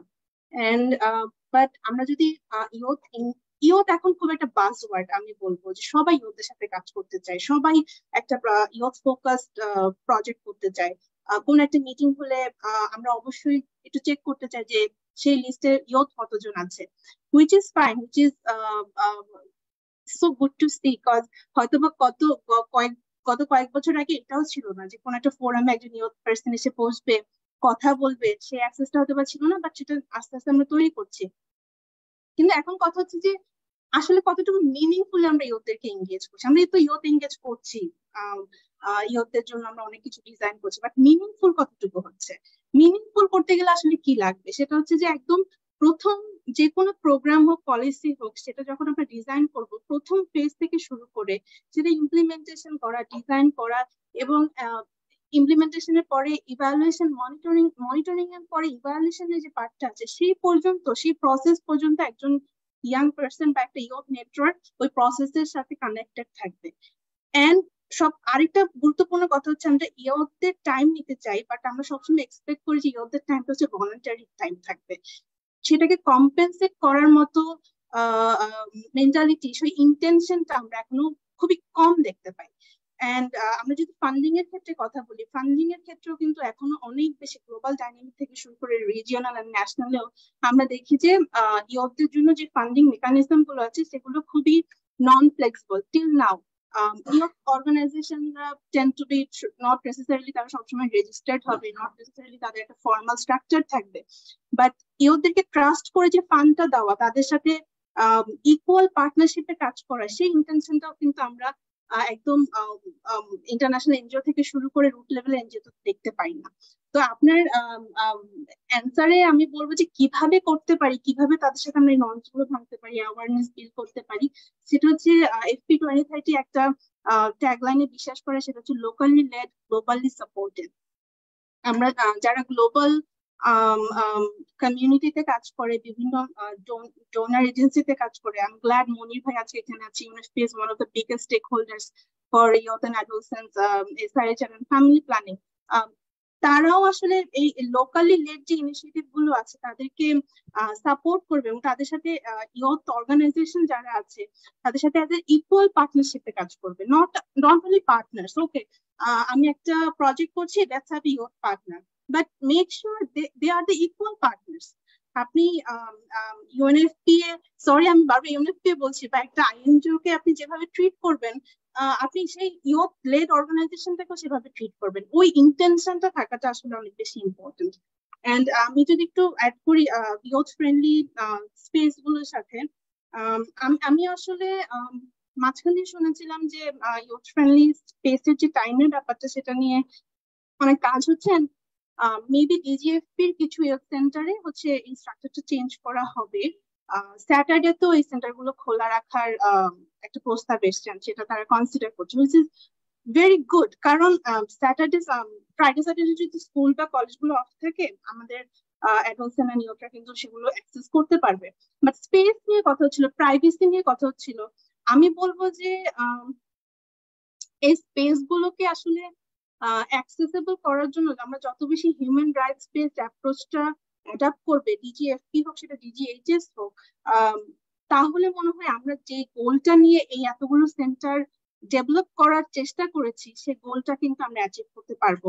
পপুলেশন কাউন্সিলের একটা প্রজেক্ট ছিল এভিডেন্স নামে, সেখানে কিন্তু আমরা এই হেলথ কর্নার গুলো নিয়ে একটা অ্যাসেসমেন্ট দেখেছি এবং সেখানে খুবই ক্রুশিয়াল কিছু পয়েন্ট উঠে আসছে যে যারা সার্ভিস দিচ্ছে তারা বলছে যে আমার এত লম্বা লাইন, আমার ওই লাইনে হয়তো একজন প্রেগনেন্ট ওমেন দাঁড়িয়ে আছে, আমার একজন খুবই ক্রুশিয়াল রিপ্রোডাক্টিভ সার্ভিস নেওয়ার জন্য দাঁড়িয়ে আছে, যেখানে একজন অ্যাডোলেসেন্ট যখন ইনফরমেশন নিতে আসে তখন আমাকে প্রায়োরিটাইজ করতে হয় আমি কাকে সার্ভিসটা দিব, বিকজ আমি আন্ডারস্টাফড। সো এটা আসলে শুধুমাত্র স্টিগমা নর্মস এর জায়গায় এখন আর আমরা নেই, যেহেতু আমরা আমাদের অনেকগুলো কমিটমেন্ট আছে অ্যাজ এ কান্ট্রি।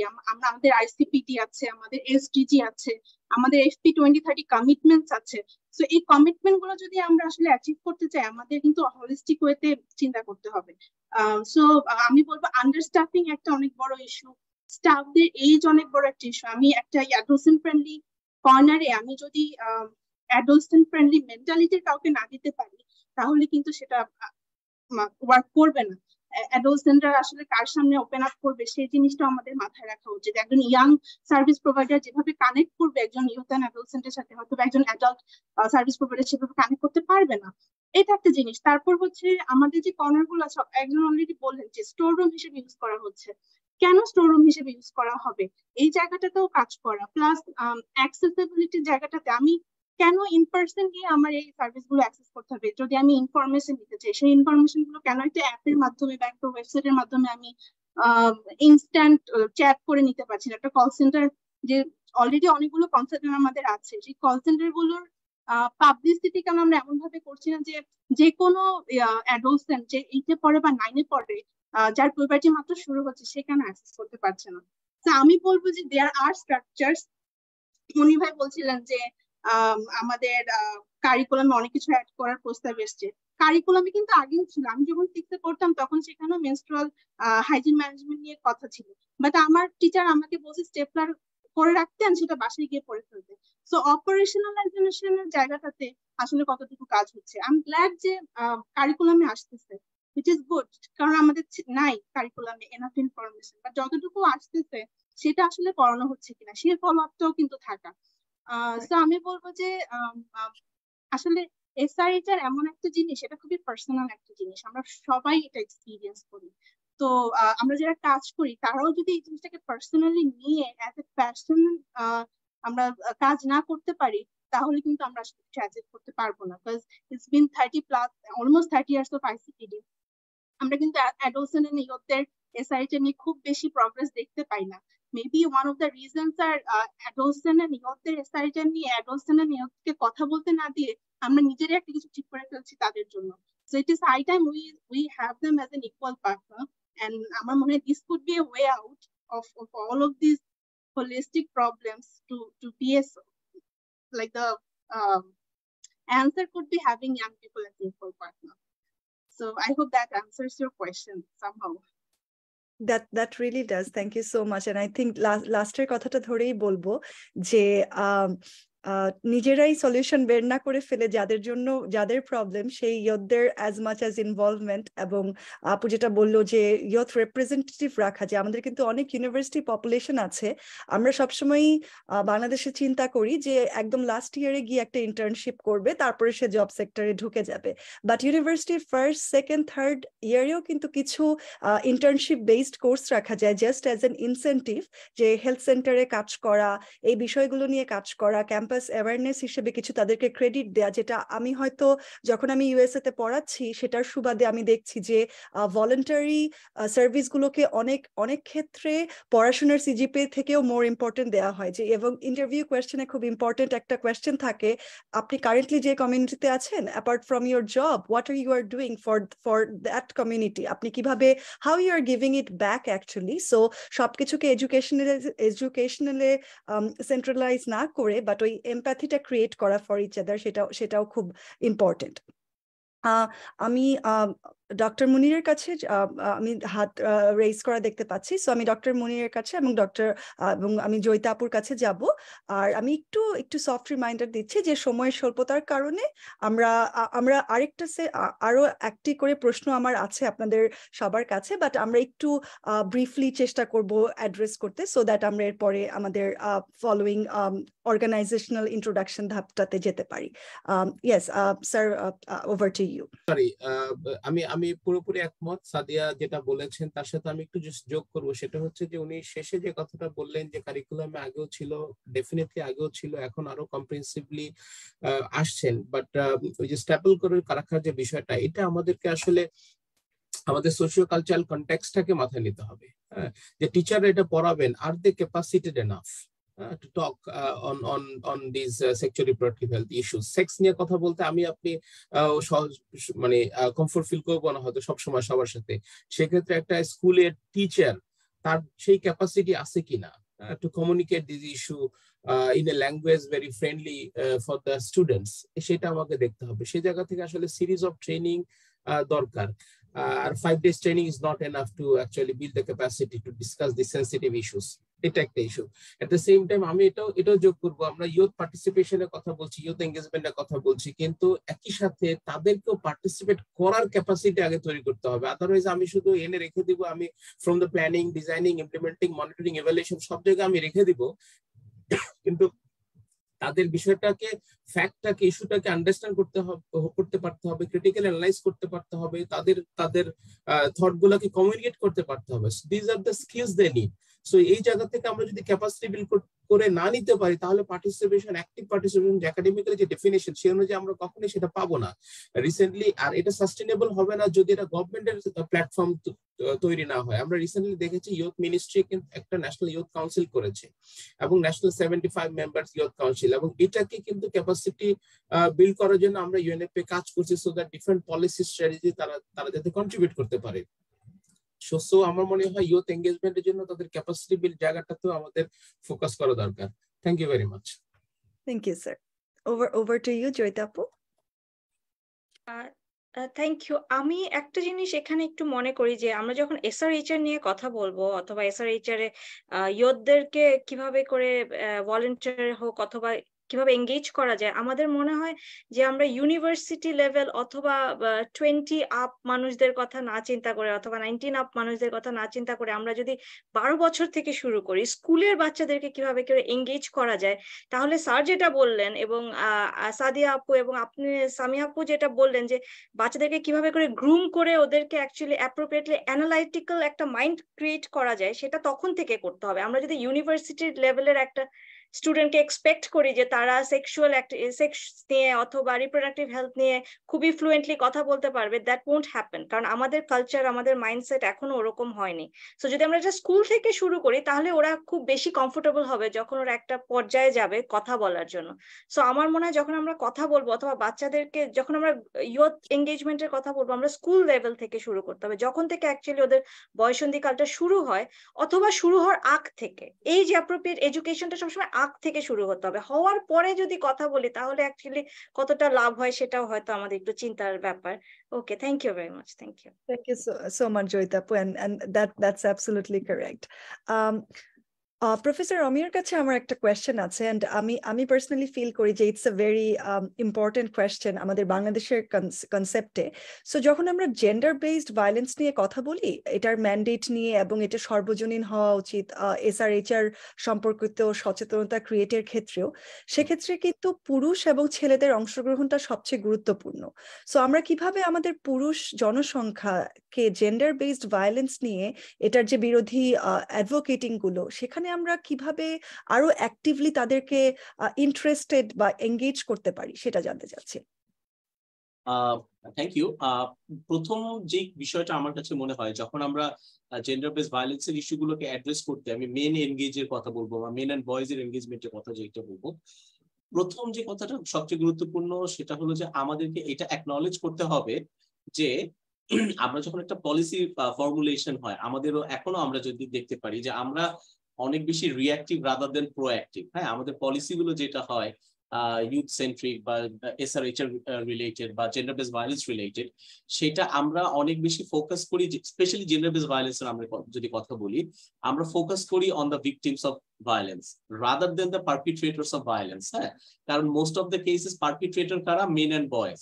তো সেই ক্ষেত্রে আমরা যদি পারপিট্রেটরদেরকে সেন্সিটাইজ না করতে পারি এবং তাদেরকে যদি আমরা এটা গুরুত্ব উপলব্ধি না করাতে পারি, তাহলে কিন্তু দেখা যাচ্ছে যে আমরা মোটিভেট করছি, আমরা এনগেজ করার চেষ্টা করছি, আমরা একটা গ্রুপ অফ পিপলকে সেন্সিটাইজ করার চেষ্টা করছি, বাট সেই গ্রুপ অফ পিপল কারা?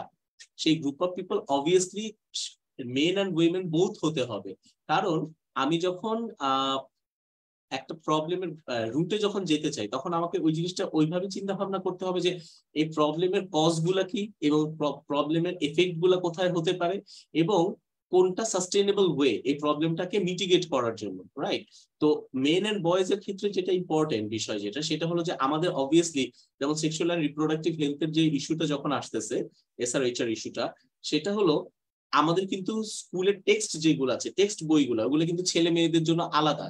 মেয়েদের প্রজনন স্বাস্থ্যের ব্যাপারে হয়তো কিছুটা ইনফরমেশন থাকে টেক্সট বইয়ে, ছেলেরা কিন্তু কোনো ইনফরমেশন পায় না।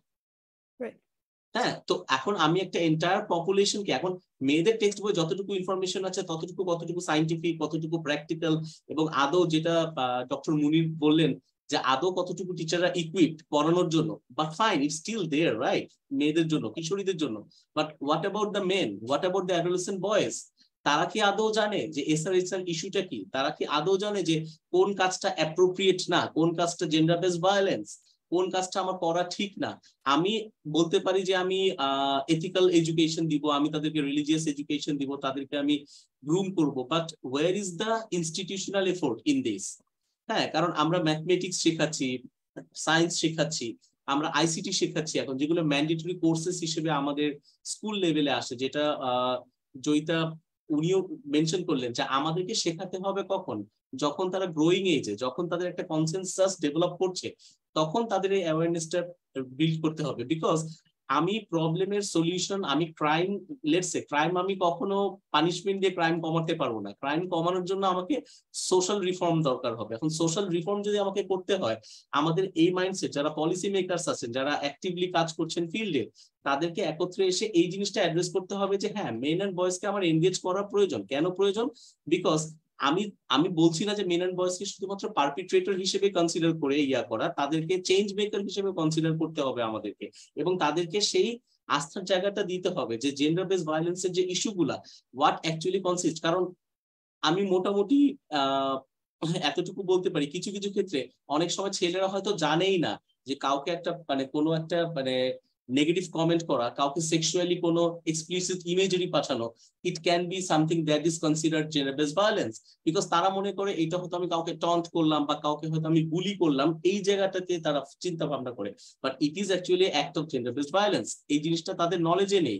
তো তাদের যদি নলেজটা যদি তাদেরকে প্রপারলি প্রোভাইড করা হয় এবং তাদেরকে যদি সেন্সিটাইজ করার চেষ্টা করানো হয়, তাহলে কিন্তু ফার্স্ট অফ অল তারা সেন্সিটাইজড হবে, নাম্বার ওয়ান, তারা ওয়েল ইনফর্মড হবে, নাম্বার টু, এবং তারা চেঞ্জ মেকার হিসেবে কাজও করতে পারে। কারণ ইনহেরেন্টলি কেউ জেন্ডার বেসড ভায়োলেন্সের বলেন বা যে কোনো ধরনের ভায়োলেন্ট অ্যাক্টের কথা বলেন, ইনহেরেন্টলি কেউ এরকম হয়তো হয় না, লেটস সে, কিন্তু তাকে তার কন্ডিশন বা কখনো পিয়ার গ্রুপ প্রেশার, কখনো তাকে হয়তো তার ম্যাসকুলিন অ্যাট্রিবিউটস গুলো এক্সিবিট করার টেন্ডেন্সি থেকে, হ্যাঁ, তাকে হয়তো এই ধরনের কার্যকলাপে সে এনগেজ হয়ে যায়। That is what I feel. So the change has to start from the, আমার কাছে মনে হয়, from the very textbook, and একটা স্ট্রং রেসপন্সিভ পলিসি থাকতে হবে, যে পলিসিতে আমাদের অ্যাডোলেসেন্ট মেন এবং বয়েজদেরকে ইনকর্পোরেট করতে হবে, so that they are informed and they can be change maker rather than troublemakers. Thank you. Thank you so much sir. এবং স্যার যেটা বললেন তার সাথে আমি একটু ছোট্ট করে অ্যাড করতে চাই, অলসো যে একটা প্রি নোশন থাকে যে একটা স্ট্রং পাওয়ার ডাইনামিক্সে, যে যখন একটা ছেলে এসবে ম্যারিটাল রিলেশনশিপেও যাচ্ছে অথবা জাস্ট ইটস আ রিলেশনশিপ, যে সে ফার্স্ট তার লাইফের যে ফার্স্ট রিলেশনশিপটাতে গেল ইভেন বিফোর ম্যারেজ, সেখানে একটু পাওয়ার ডাইনামিক্সটা এক্সপ্রেস করা, যে একটা আপার হ্যান্ড হোল্ড করা, সেটাও হয়তো আমাদের ফ্যামিলি থেকে যদি সেটা শেখানো হয় যে না, এটা ইকুয়াল ভাবাটা এবং ইকুয়ালটা দেখাটা বাসায় বাবা মার সম্পর্ক থেকে শুরু করে আমাদের চারপাশে আমরা যাদেরকে দেখে একটা রিলেশনশিপকে রেসপেক্ট করা শিখি, সেটাই আমরা পরবর্তীতে আমাদের নিজেদের লাইফেও আমরা আমাদের পার্টনারদের সাথে বা আমরা আমাদের বাচ্চার সাথেও সেভাবে ট্রিট করার চেষ্টা করি আর কি। তো thank you so much sir for your wonderful insight. আমি একটু এখন যাব মিস তানিয়ার কাছে।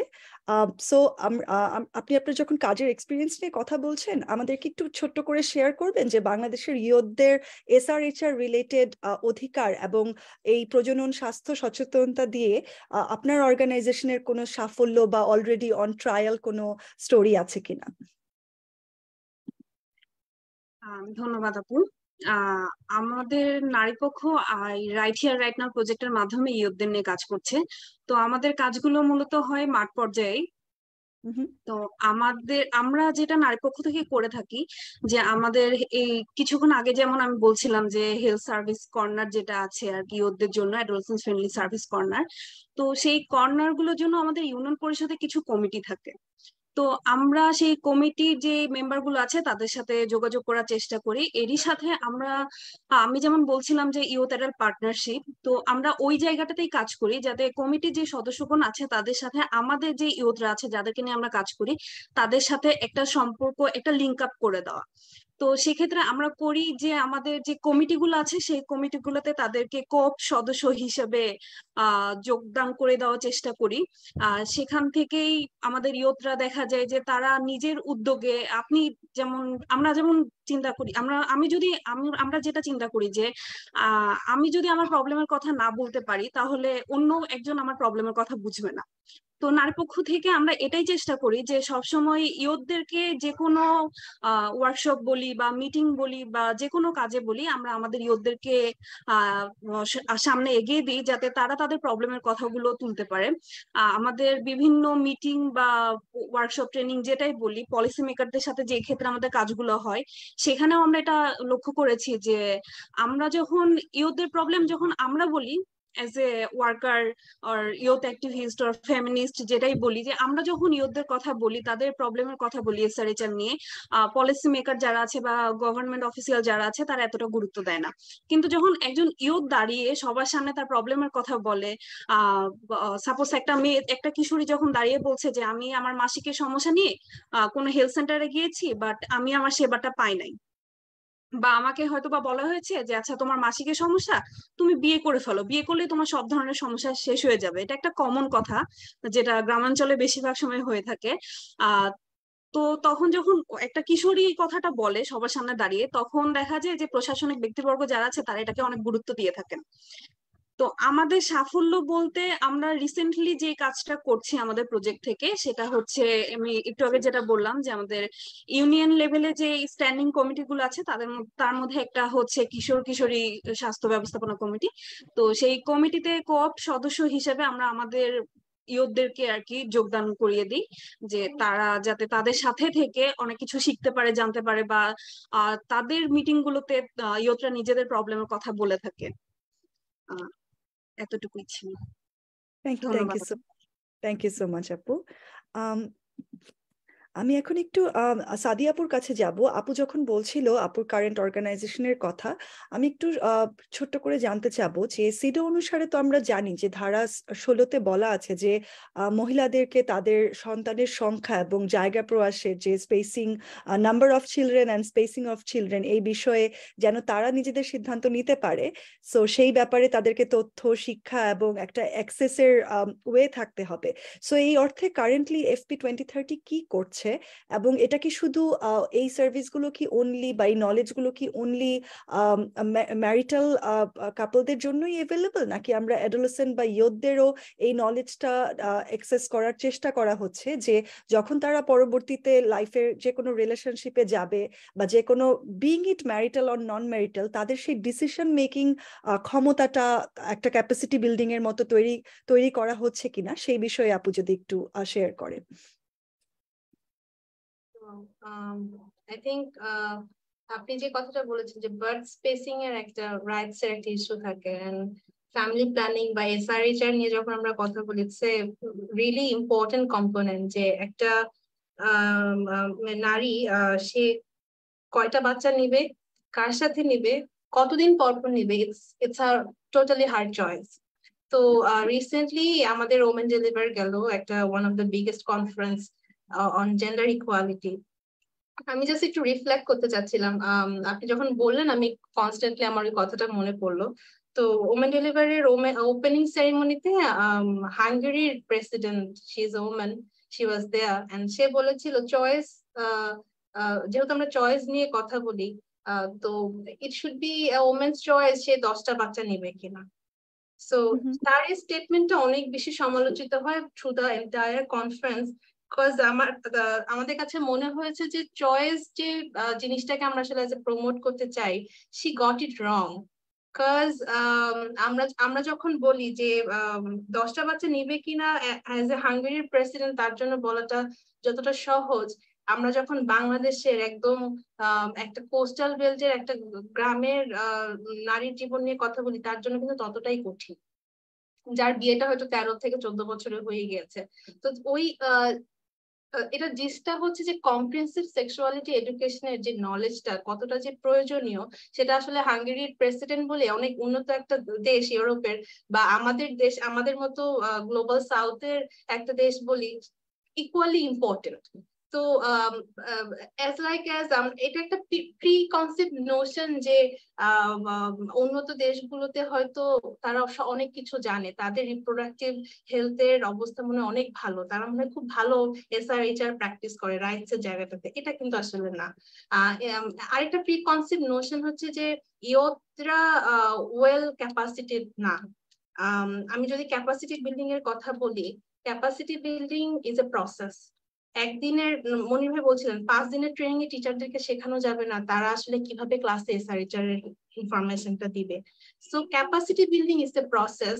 সেটা আমরা আসলে ইয়ুথদের ক্ষেত্রে যখন বলবো, a set of training workshop can't build the capacity of young people the way we expect them.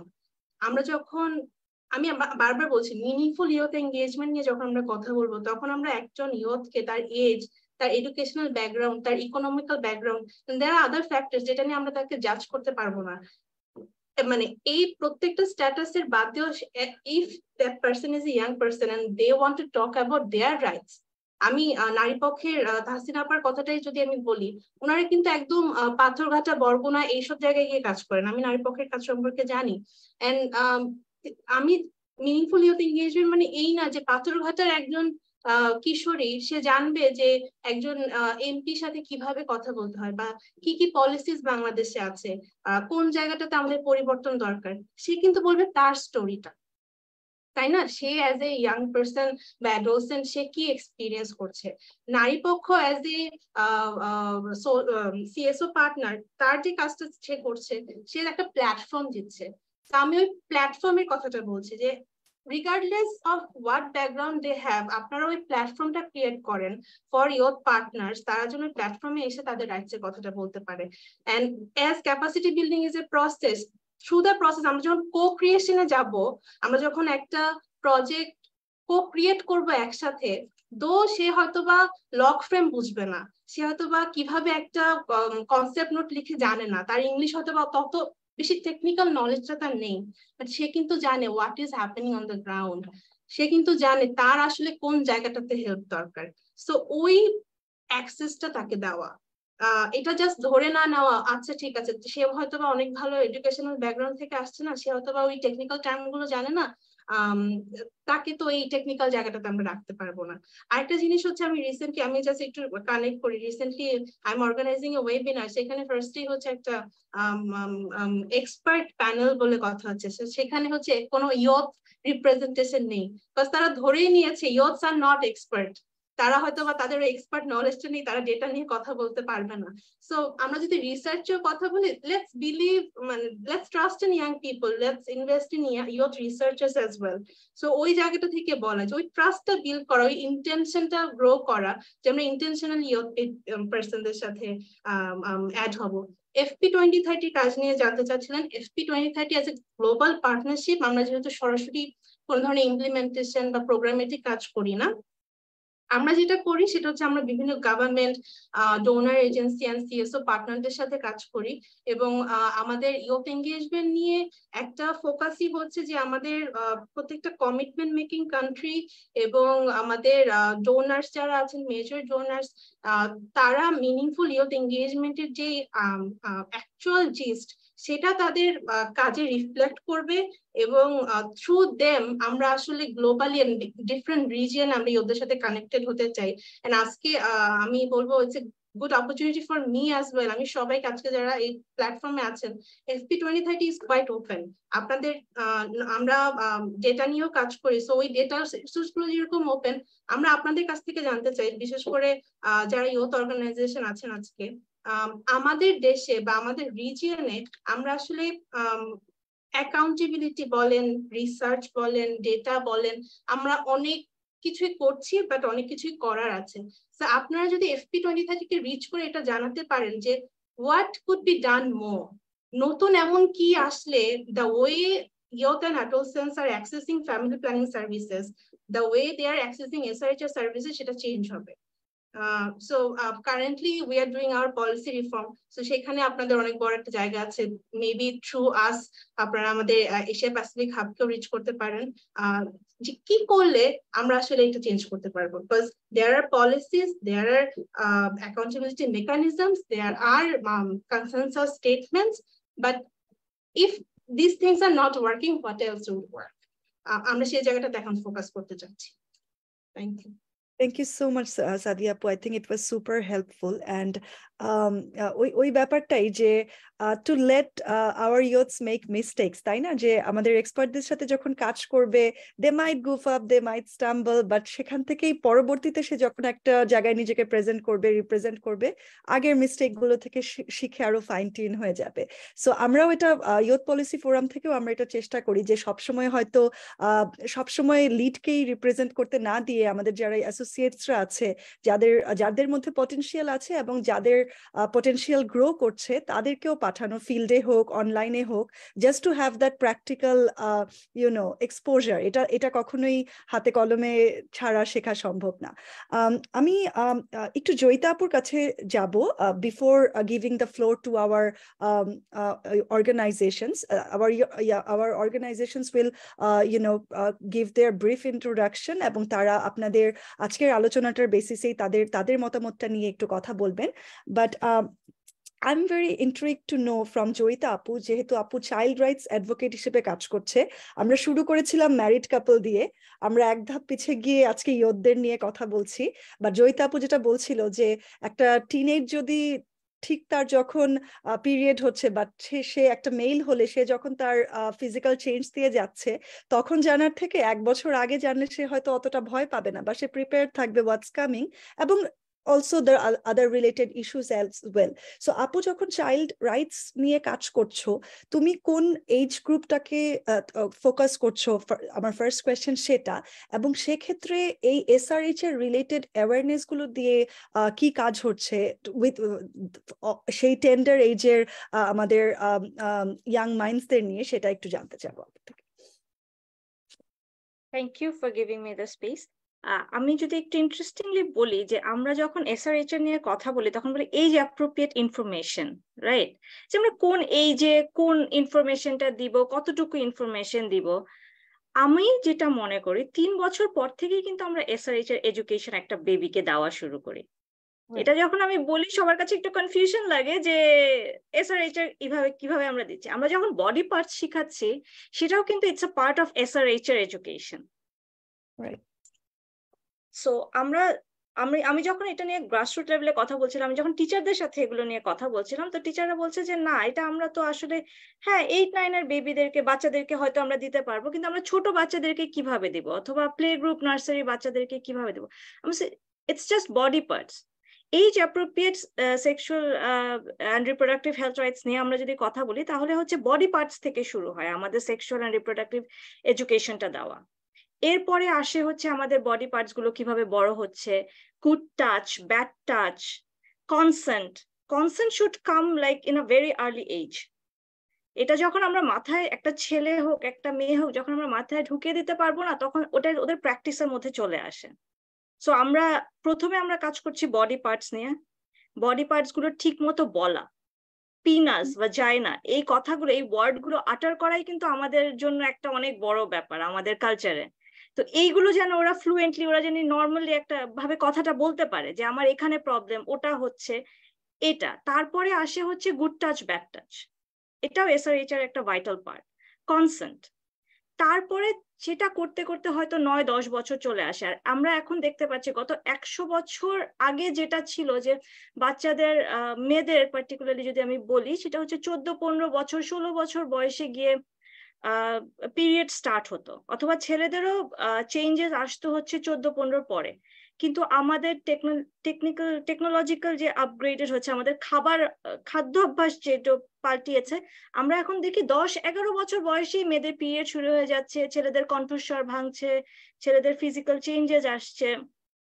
So আমরা 10 বছর থেকেই হয়তো আমরা এজ অ্যাপ্রোপ্রিয়েট বলতে পারি যে তোমার পিরিয়ড স্টার্ট হবে, অথবা ছেলেদের তোমার ফিজিক্যাল চেঞ্জেস গুলো আসবে। ওয়েট ড্রিমস এর কথা আমরা ছেলেদেরকে বলতে পারি, যেগুলো ছেলেদের আসবে। এবং why it's not something যে you shouldn't be talking about, তুমি এটা নিয়ে খোলাখুলি কথা বলতে পারো, তুমি এটা নিয়ে ভয় না, তুমি ভুল কোথাও যেও না, তোমরা কার কাছে আসবে না আসবে, এইসব ব্যাপারগুলো হয়তো আমরা ছোটবেলা থেকে স্টার্ট করলে আমাদের ইয়ত যেটা আছে, নেক্সট প্রজন্ম আমাদের যেটা আছে, তাদের মনে হয় আমাদের মতো চ্যালেঞ্জেস গুলো আর ফেস করতে হবে না। আমরা হয়তো তাদেরকে একটা ভালো জায়গা দিতে পারবো যেখানে তারা আরেকটা অ্যাডভান্স এসআরএইচ নিয়ে কথা বলার সুযোগ হয়তো পাবে। তো এটা ছিল আমার মূল বক্তব্য। Thank you very much. Thank you, Apu, and I think that's a very কি বলবো যে productive way to look at it, because আমরা আপু যখন গুড টাচ ব্যাড টাচের কথা বললো, এবং এটা অবশ্যই খুবই আর্লি এজ থেকে শুরু হওয়ার কথা। এবং coincidentally I have a 3-year-old son and I have recently started talking because আমরা যেই সোসাইটিতে বড় হচ্ছি, সেটা ইউএসএ হোক বাংলাদেশ হোক, আনফরচুনেটলি খুবই আর্লি এজ থেকে চাইল্ড অ্যাবিউজ হচ্ছে, এবং বাচ্চাটা হয়তো কোনো ধারণাই নাই what has happened with him or her, but যদি সেই কনসিয়াসনেসটা থাকে যে সরি টু ইন্টারাপ্ট, আমি যেটা বলি, চাইল্ড অ্যাবিউজের কথা যখন আসলো, মূলত আমরা রিসার্চে দেখতে পেয়েছি 3 থেকে 5 বছরের ছেলে মেয়েরাই সব থেকে বেশি চাইল্ড অ্যাবিউজের শিকার হয়। Since you have a 3 years old son, So that's why Yeah. I thought it's related. Yeah. And it's a very relevant information because তাদের তখন সেই বোঝটা হয়ে ওঠেনি একটা 6-7 বছরের বাচ্চা কিন্তু কিছুটা হলেও তার জাজমেন্ট ওভাবে কাজে লাগাতে পারে যে whether it's a stranger, whether it's a family person that I didn't like how he has or she has touched me and so on. But 3 থেকে 5 is a very very tender age and is a very confusing age. So সেই ক্ষেত্রে দেখা যায় যে এটা irrespective of country খুবই nasty abuse হচ্ছে এবং অনেক ক্ষেত্রে সবচেয়ে আনফরচুনেট ব্যাপার এটাই যে ভিকটিম নিজেও বুঝছে না যে what has happened. So আপুর এই ইনসাইটটা was very relevant. Thank you so much, Apu. And as we are it's a very engaging and motivating session. So I really hope আমাদের এত টাইমের লিমিটেশন না থাকতো because আমি personally খুবই enjoy করছি to learn and know from each of the panelists, and I'm sure our audience are as well. So আমরা এখন একটু we are moving towards the end, and now we will give the floor to our 3 youth organizations, and they will share what they are doing and how they felt about today's webinar and our expert opinions as well. So আমাদের সাথে আজকে আনিকা হক, সাইয়েদা নুজহাত আছেন স্বয়ং থেকে, জাসরা Hussain and Ramin সঞ্জার আছেন পুটা period থেকে, তারান্নুম খান্দাকার এবং জাফরা মুসাররাত ইসলাম আছেন ফাউন্ডেশন 21 থেকে।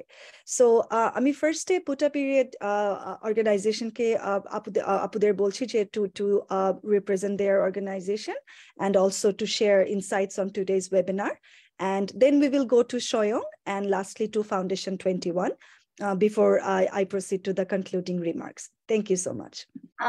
আমি জাসরা রাবেয়া হোসেন পুটা পিরিয়ড থেকে, আর আমাদের পুটা পিরিয়ড অর্গানাইজেশনটা একটা ইউথ লেড এনজিও। আমরা মেইনলি কাজ করছি মেনস্ট্রুয়াল হেলথ এন্ড মেনস্ট্রুয়েশনের ব্যাপারে যে স্টিগমা গুলো আছে এগুলা দূর করা বা ইরাডিকেট করার দিকে। আমরা আমাদের one of our main goals is to do these works, and আমাদের এগুলো সব করা through a sustainable environment, যাতে এগুলাতে sustainably আমরা মহিলাদের বা menstruatorsদের রিচ করতে পারি। আর আজকের সেশনটা আমার খুবই ভালো লেগেছে about how we talked about different genders and sexual the sexual education part, যে কিভাবে আমাদের এটা এডুকেশনের ভিতর ইন্টিগ্রেট করতে হবে। জি, এটাই। Thank you. I think আমার coworker Ramin একটু abbreviate করবে on this matter. Thank you so much, Jasra. Over to you, Ramin. Hello, everyone. I'm Ramin. I'm one of the executive generals and HRs of Puta Period. So, আজকের সেশনটা আমার অনেক বেশি ভালো লাগছে. It was very much engaging and I actually learned a lot of things. And usually what happens is যে মানে বাংলাদেশে when we are like talking about sensitive stuff, যেমন like consent, তারপরে হচ্ছে like sex education অথবা like periods, usually মানুষ বলে যে না এগুলা নিয়ে কথা বলো না, এগুলা বলা উচিত না, হ্যান ত্যান, they just shun us away. So আজকে like seeing everyone gathered here and talking about this topic অনেক ভালোই লাগছে. So I had a question. So my question was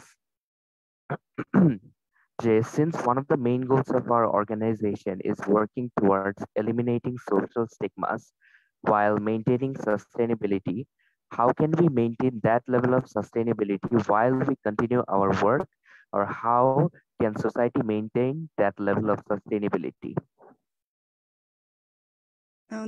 That's a wonderful question, Ramin.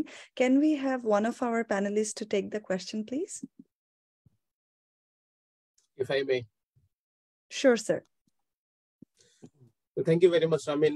This is a very important and hugely discussed issue, sustainability. And in Bangladesh, if we think to make our program or results sustainable, we have to closely work both with the government and also with the community. যখন আমরা কমিউনিটিতে কোনো একটা critical মাস তৈরি করব, we may not be able to reach every single individuals, but if we can reach a group of young people who are motivated, who are changed, who are knowledgeable, who are capacitated, that that group would work as a critical mass in the community. And what you know that human being is natural is to actually spread the information and behavior to others.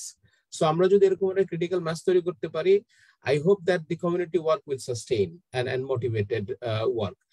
At the same time, আমরা যদি গভর্নমেন্টের দিক থেকে চিন্তা করি যে গভর্নমেন্টের প্রোগ্রামগুলো সাস্টেইনেবল হবে, আমরা যে প্রোগ্রামগুলো নেই সেগুলো যদি গভর্নমেন্টের কাছে আসলে রেপ্লিকেট করতে পারি, গভর্নমেন্টের কাছে সেল করতে পারি with our results and efficiency, আমার মনে হয় এটা সাস্টেইনেবল হওয়ার যথেষ্ট সম্ভাবনা থাকবে. So this is how we think like to make our program sustainable. আমার আরেকটা প্রশ্ন ছিল, it's a very common question, তাও আমি করতেছি। সেটা হচ্ছে usually what happens is in Asia, মানে 90% ক্ষেত্রে when we are like talking about sensitive issues, মানে সেক্স এডুকেশন নিয়ে হোক বা কনসেন্ট টক নিয়ে, what happens is religion becomes a factor. মানে মানুষ পরে বলা শুরু করে it's not allowed in the religion, এইসব কথাবার্তা বললো না, হ্যান দেন। So how would you tackle that situation? মানে কেউ যদি, if someone brings religion on these, may I? Sure. আচ্ছা, রামিন, আপনি যেটা বললেন যে যখন আমরা সেন্সিটিভ টপিকের কথা বলি, হ্যাঁ, লাইক রিগার্ডিং কনসেন্ট, রাইট? এখন আমাদেরকে এই জিনিসটা আসলে কনসিডারেশনে রাখতে হবে যে religion is such a important institution যেটাকে আমরা অ্যাভয়েডও করতে পারি না আর যেটাকে আমরা ইগনোরও করতে পারি না। We have to coexist with the মানে রিলিজিয়ন যে কোনো একটা সোসাইটির জন্য একটা ইম্পর্টেন্ট কম্পোনেন্ট, রাইট? বাট কোন রিলিজিয়ন কিন্তু কনসেন্টের ব্যাপারে কিন্তু কোনো কনফ্লিক্টিং পজিশন নেয় না, as far as I can understand, right? কারণ যখন কনসেন্টের ব্যাপারটা আসে everywhere, since I follow Islam, so ইসলামেও কিন্তু কনসেন্টের ব্যাপার আছে। এমন না কিন্তু ইসলাম রিলিজিয়নে কোনো জায়গায় যখন কনসেন্টের ইস্যুটা এসেছে for both men and women, it's not only for women or men, কোন জায়গায় কিন্তু কনসেন্টের সাথে কোনো কনফ্লিক্টিং কোনো বিষয় আছে। হ্যাঁ, obviously almost all the religion allow instructs us to important institutions. আচ্ছা, সো এই ইস্যুটাকে, এটা কি কিন্তু কনফ্লিক্টিং ইস্যু হিসেবে দেখলে হবে না, এটাকে বরঞ্চ আমার কাছে যেটা মনে হয় এটা একটা কমপ্লিমেন্টারি ইস্যু হিসেবে আসবে, because consent is important and কনসেন্টের ব্যাপারে সব রিলিজিয়নই কিন্তু বলা হয়েছে। হ্যাঁ, সো এটাকে আমরা কনফ্লিক্টিং ইস্যু হিসেবে না দেখাটাই মনে হয়, আমার কাছে যেটা মনে হয় সেটা আমাদেরও পার্সপেক্টিভ ইয়ে করতে হবে, ব্রডেন করতে হবে। Can I add to that? So Ramin, যে কোয়েশ্চেনটা আপনি করেছেন, আই গেস আপনি আপনার অর্গানাইজেশনকে কিভাবে রিপ্রেজেন্ট করতে পারেন যখন আপনি কাজ করতে যান, তখন রিলিজিয়াস কিছু ইস্যু বা চ্যালেঞ্জ আপনি ফেস করছেন। আচ্ছা, in that case I totally agree with Amiya sir যেটা বললেন, বাট ব্যাপারটা হচ্ছে আমরা কে কি ইন্ডিভিজুয়ালি বিলিভ করি সেটা অনেক সময় আমরা যখন ম্যাসের সাথে কাজ করতে যাই সেটা আসলে আমরা সবাইকে একটা জিনিস বোঝাতে পারি না। তো ইন দ্যাট কেস আপনি যখন একটা সেন্সিটিভ ইস্যু নিয়ে কমিউনিটির সাথে যাচ্ছেন এন্ড আপনি চ্যালেঞ্জেস ফেস করছেন, why not you partner with different faith based organization? হ্যাঁ, বাংলাদেশে ডিফারেন্ট ফেথ বেসড অর্গানাইজেশন কাজ করে যারা হচ্ছে কমিউনিটির সাথে ডিরেক্টলি কাজ করে। এন্ড যেহেতু আমরা Muslim majority country, one of the influential faith based organization is Islamic Foundation, right? Islamic ফাউন্ডেশনের সাথে কিন্তু আপনি, আমি জাস্ট একজনের নাম বলছি না, দের আর মাল্টিপল অর্গানাইজেশনস যারা ডিফারেন্ট ফেথস নিয়ে কাজ করে। সো আপনি একটা ফর্মালাইজড যে অর্গানাইজেশন গুলো আছে তাদেরকে রিচ করবেন যখন আপনি একটা পার্টিকুলার কমিউনিটিকে রিচ করতে যাচ্ছেন, এন্ড তাদের থেকে আপনি ডিফারেন্ট রিসোর্সেস পাবেন।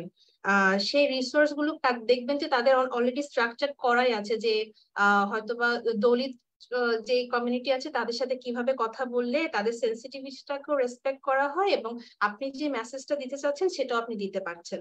তো আমি বলবো যে ওই পার্টনারশিপ গুলো আপনারা এক্সপ্লোর করবেন, and there are different global resources যেখানে আসলে আপনাকে ফেথ বেসড ইনফরমেশন দিবে, যেটার সাথে আপনি এসআরএইচআর কে কানেক্ট করতে পারেন কিভাবে, সেই গাইডেন্স গুলো আপনি পাবেন। সো আমি বলবো যে ওই রিসোর্স গুলো আপনি এক্সপ্লোর করবেন while you next work with different communities. Thank you ma'am. I don't have further questions. Thank you so much, Ramin, and those were very insightful questions. Thank you for putting light into that. আমরা next চলে যাচ্ছি শয়ং এর কাছে। So Anika Hawk and Saida Nusrat, if you can take the floor, please. I'm really sorry. Actually, I'm on the way to Chittagong. So if I'm not audible, just give me a knock, okay? That's wonderful to have you on transit, and we wish you a safe journey. Yeah, okay. So I'll just briefly introduce myself. I'm Anika Talpin. I'm working in Shoyong as the editorial coordinator. So let me just briefly introduce my organization, that's what we do. Shoyong is basically a storytelling organization. We try to dismantle social injustices through the power of storytelling. In Shoyong, we believe যে কোনো news সেটা sexual harassment নিয়ে হোক বা gender based balance নিয়ে হোক, এই নিউজগুলো যখন পার্সেন্টেজের মাধ্যমে বা স্ট্যাটিস্টিক্স বা নাম্বারের মাধ্যমে আমরা প্রেজেন্ট করি, পিপল কান্ট এম্পাথাইজ। জিনিসগুলো আমাদের কাছে নর্মালাইজড হয়ে যায় যে বাংলাদেশে out of 10 people, 10 women every day হয়তো 5 জন রেপড হচ্ছে। হ্যাঁ, বা হচ্ছে গিয়ে 43% of people in Bangladesh doesn't even recognize marital rape. এই পার্সেন্টেজেস গুলো আমাদের কাছে সুপারফিশিয়াল মনে হয়। But when we add a face or a story with that percentage, একজনের স্টোরি যে আমি ধরেন সেটা আমার স্টোরি হতে পারে, সেটা আপনার স্টোরি হতে পারে, যে আমি ছোট থাকতে বা আমার বয়স যখন কম ছিল তখন আমি ডোমেস্টিক্যালি সেক্সুয়াল ভায়োলেন্স শিকার হয়েছি, আমার স্টোরিটা কেমন ছিল। তখন যখন আমি স্টোরিটা আরো 10 জনের সাথে শেয়ার করি, people feel powerful, people feel empowered to share their stories as well and to come out of their insecurities, যেটা হয়তো তাদের কখনো মনে হয়েছিল তো তাদের ফল ছিল, the fact about victim blaming actually. So we believe যে এভাবে যদি আমরা স্টোরি শেয়ার করি একে অপরের সাথে, the stories come to light, তাহলে হচ্ছে ইস্যুস গুলো লাইটে আসে, ইস্যুস যখন লাইটে আসে তখন সলিউশনস লাইটে আসে। So about today's discussion, it was really intriguing and very engaging. I wish যে এই ধরনের ডিসকাশন আমরা রেগুলার কমিউনিটিতে করতে পারতাম or রেগুলার আড্ডায় করতে পারতাম। জিনিসগুলো যদি বাবলের মধ্যে না হতো, যেরকম ডেভেলপমেন্ট কমিউনিটি যেটা আমরা বলে থাকি, আমরা যারা ডেভেলপমেন্ট কমিউনিটির বাবলের ভিতরে থাকি, যেরকম আমি একটা মানুষ যে স্বয়ংয়ের সাথে ইনভলভ, সে আবার YPF এর সাথেও ইনভলভ, সে আবার রাইট হিয়ার রাইট নিয়ে আমার সাথেও ইনভলভ আছে। সো দিস ইজ আমার কাছে না এটা একটা বাবলের মতো। সো আমার কাছে মনে হয় যে আমরা যদি বাবলের বাইরে যে এগুলো নিয়ে কথা বলতে পারি, অবশ্যই দ্যাট ইজ ভেরি চ্যালেঞ্জিং, যেহেতু এই বিষয়গুলো অনেক সেন্সিটিভ, আমরা রেকগনাইজই করি না জিনিসগুলো। জয়িতা আপু যেটা বললেন যে কনসেন্ট এডুকেশন যদি আমি 19 বছরের সময় শুরু করি ইউথদেরকে দেয়া, দ্যাট ডাজন্ট রিয়েলি ম্যাটার আসলে। কারণ আমার bringing up processটাই তো অন্যরকম ছিল। As a child, I have been told I have to hide my private parts. I can't talk about them. I can't even pronounce vagina or penis. I have to stay down there, or I have to use euphemistic terms to recognize my own body parts. So আমার আজকের এই discussion থেকে insight আসলে এটাই যে consent education or sexual education, that should be started from a very young age, and that should start from recognizing our own body parts and being vocal about it.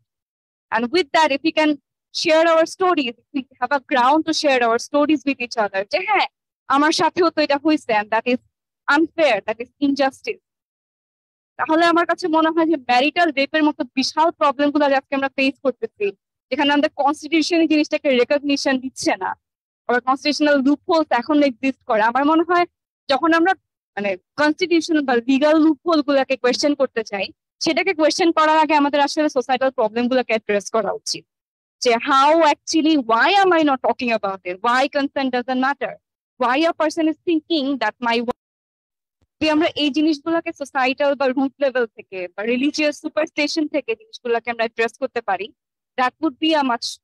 So আমার আসলে ফ্যামিলিতে কাছে একটা question আছে, question হচ্ছে when it comes to religion, এটা আসলে আমাদের আগের ভাইয়া বলে গেলেন, when it comes to religion we get very sensitive, but কোন রিলিজিয়নই কিন্তু আসলে কনসেন্ট বা হচ্ছে কি women জেন্ডার বেসড ভায়োলেন্স এই জিনিসগুলোকে সাপোর্ট করে না। তাহলে why is it that way যে আমাদের রিলিজিয়ন গুলা সোসাইটাল ভাবে এইভাবে বিল্ড আপ হয়, এভাবে গ্রো করা হয় যে আমরা আসলে জিনিস সুপারস্টিশন গুলো আমাদের বিলিভে রূপান্তরিত হয়। So what can actually be done in that case? কারণ লিগাল লুপহোলকে কোয়েশ্চেন করার আগে তো আমাদের এই জিনিসগুলোকে কোয়েশ্চেন করতে হবে। We need to start from the very root. So what can be the approach, or what can be the way? So this is my question to the panelists. Thank you. Thank you.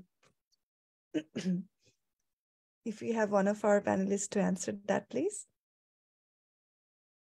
আচ্ছা, আমি একটুর সাথে একটু connect করে বলছি। Problem যেটা সেটা হলো যে যখন আমাদের আসলে কিন্তু সোসাইটিতে আমাদের রিলিজিয়ন যেমন একটা driving force, at the same time আমাদের কিন্তু নর্মেটিভ প্র্যাকটিসও একটা ড্রাইভিং ফোর্স, রাইট? আর একটা খুবই সিম্পল থিং হলো যে থ্রু আউট দ্য ওয়ার্ল্ড মানুষ কিন্তু একই রিলিজিয়ন একইভাবে ফলো করে না। এভরিওয়্যার উই গো, এই ইন্ডিয়ান সাবকন্টিনেন্টে কিন্তু আমরা দেখতে পারি যে একই রিলিজিয়ন, কেউ হয়তো নিজেকে মুসলিম বা হিন্দু বা খ্রিস্টান হিসেবে আইডেন্টিফাই করে, কিন্তু তার রিলিজিয়াস প্র্যাকটিস হয়তো দেখা যায় জিওগ্রাফিক্যাল লোকেশনের সাথে সাথে চেঞ্জ হচ্ছে, তার বিহেভিয়ার চেঞ্জ হচ্ছে, তার অ্যাটিটিউড চেঞ্জ হচ্ছে, রাইট? সো লোকাল কালচার একটা খুবই গুরুত্বপূর্ণ ইস্যু, কারণ local culture, local narratives, local myths, এই জিনিসগুলো খুবই ইম্পর্টেন্ট, এবং এগুলো যে কোনো মানুষের বিহেভিয়ারাল অ্যাসপেক্টে খুবই গুরুত্বপূর্ণ ভূমিকা রাখে। আর আরেকটা বিষয় যেটা অবভিয়াসলি সেটা হলো যে আমাদের family as a unit.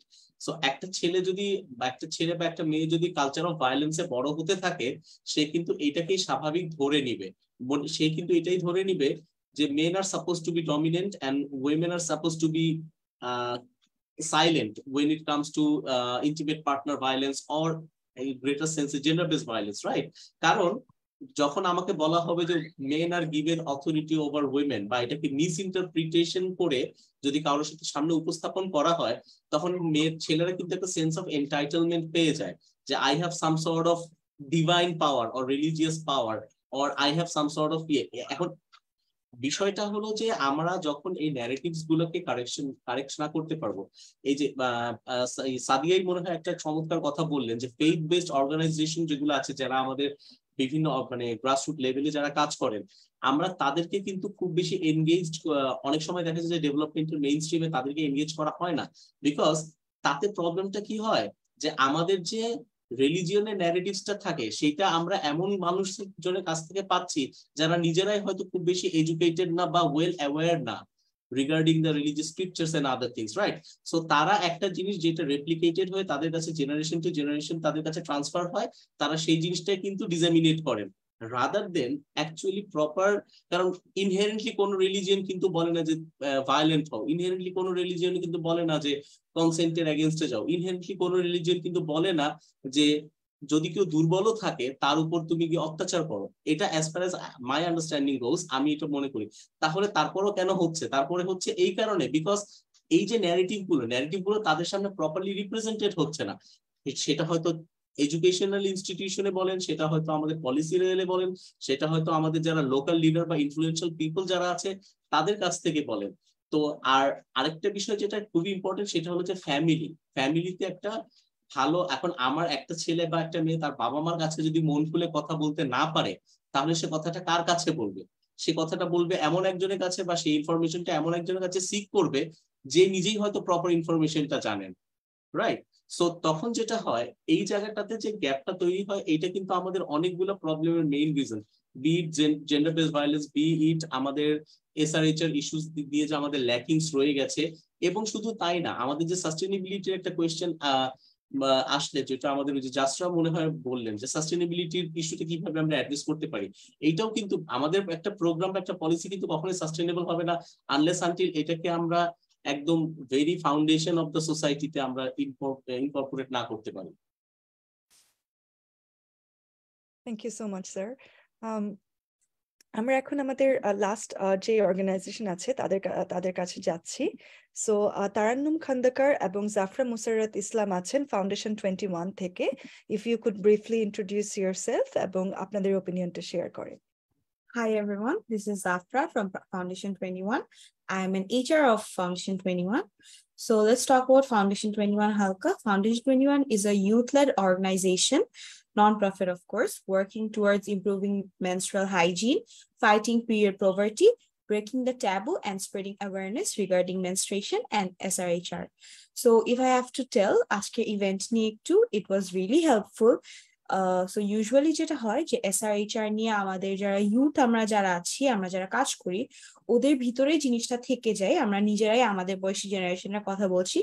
But here I C যে আমাদের ওল্ডার জেনারেশন, আমাদের স্যাররা আছে, আমাদের ম্যামরা আছে যারা কথা বলছেন, আমাদেরকে এটি নিয়ে আরো বেশি নলেজ দিচ্ছে। That was very helpful for us. আমাদের it was very informative and a open discussion ta I feel like onek dorkar chilo, and if we could engage our people, our future, that would be really nice, be it offline or online.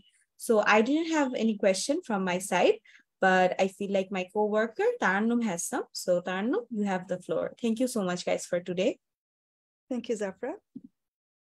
Over to you, Tarannum.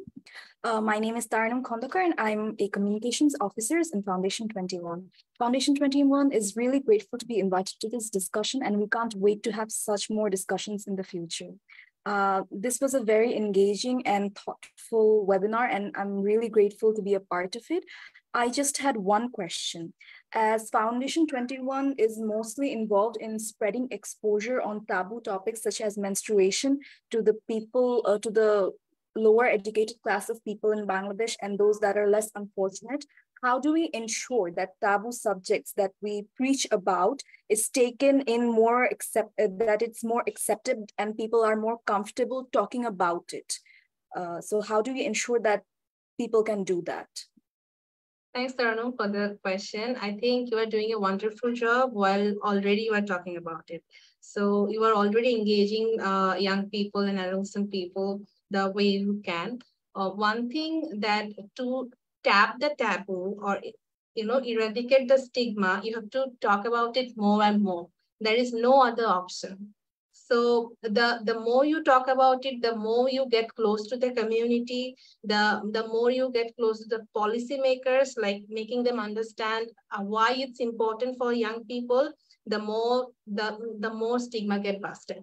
So I would also request, please, all of you, the three organizations who are working with youth and adolescents, being a youth, you already know that young people don't always like monotonous ways, they like innovative things. So try to engage them in their way. You would understand better what they like. It could be social media, it could be any innovative process, it could be different creative methods. Like there are organizations who are using arts, who are using songs, drama maybe. So get creative, get engaged in innovative ways, and also try to get the essence, like what 13 years old would like to hear, how you get the concentration, because we know as human being, we cannot have concentration for a thing after 5 minutes. It breaks down, right? So having them continuously, please try to get that essence, like what they want, and try to get engaged with them as much as you can. Thank you. Yes, Joyitapu. Thank you. আমার একটা সেটা হচ্ছে যে যত কথা বলবো আমরা তত হয়তো জিনিসটা থেকে আমরা বেরিয়ে আসতে পারবো। এই ট্যাবুগুলা, স্টিগমাস গুলো আমরা যত কথা না বলবো আমরা বেরিয়ে আসতে পারবো না। ফর এক্সাম্পল, আমরা মাঝে মাঝে হতাশ হয়ে যাই। I understand from your perspective, absolutely. আমাদের আগে আমরা যে এখানে বসে নারীরা কথা বলতে পারছি, এটাও কিন্তু আমরা আরো 50 বছর আগে পারতাম না। আমরা যত কথা বলেছি, যত ফাইট করেছে আমাদের আগের প্রজন্ম, আমরা সেই জন্যই কিন্তু এই পর্যন্ত আসতে পেরেছি। এখন আমরা কথা বলছি, হয়তো সময় লাগবে, হয়তো ট্যাবুস থাকবে, বাধা থাকবে, অনেক কিছু থাকবে, কিন্তু তার মধ্যেও কথা বলতে হবে, ফাইট করতে হবে। হ্যাঁ, রিলিজিয়ান এক্সট্রিমিস্টদের সাথে ফাইট করতে হবে, কালচারাল যে প্যাট্রিয়ার্কাল সোসাইটির সাথে ফাইট করতে হবে, কিন্তু ফাইট করতে হবে আমাদের কথা বলতে হবে আমাদের।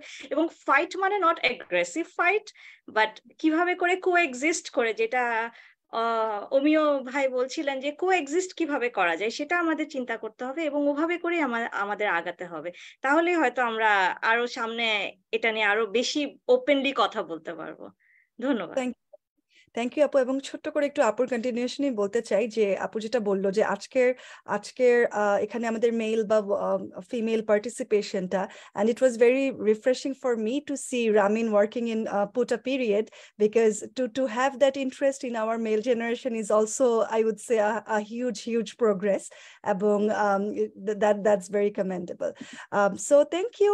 And as I said, a good and insightful, engaging webinar always crosses its time limit, and I'm glad we pretty much did that.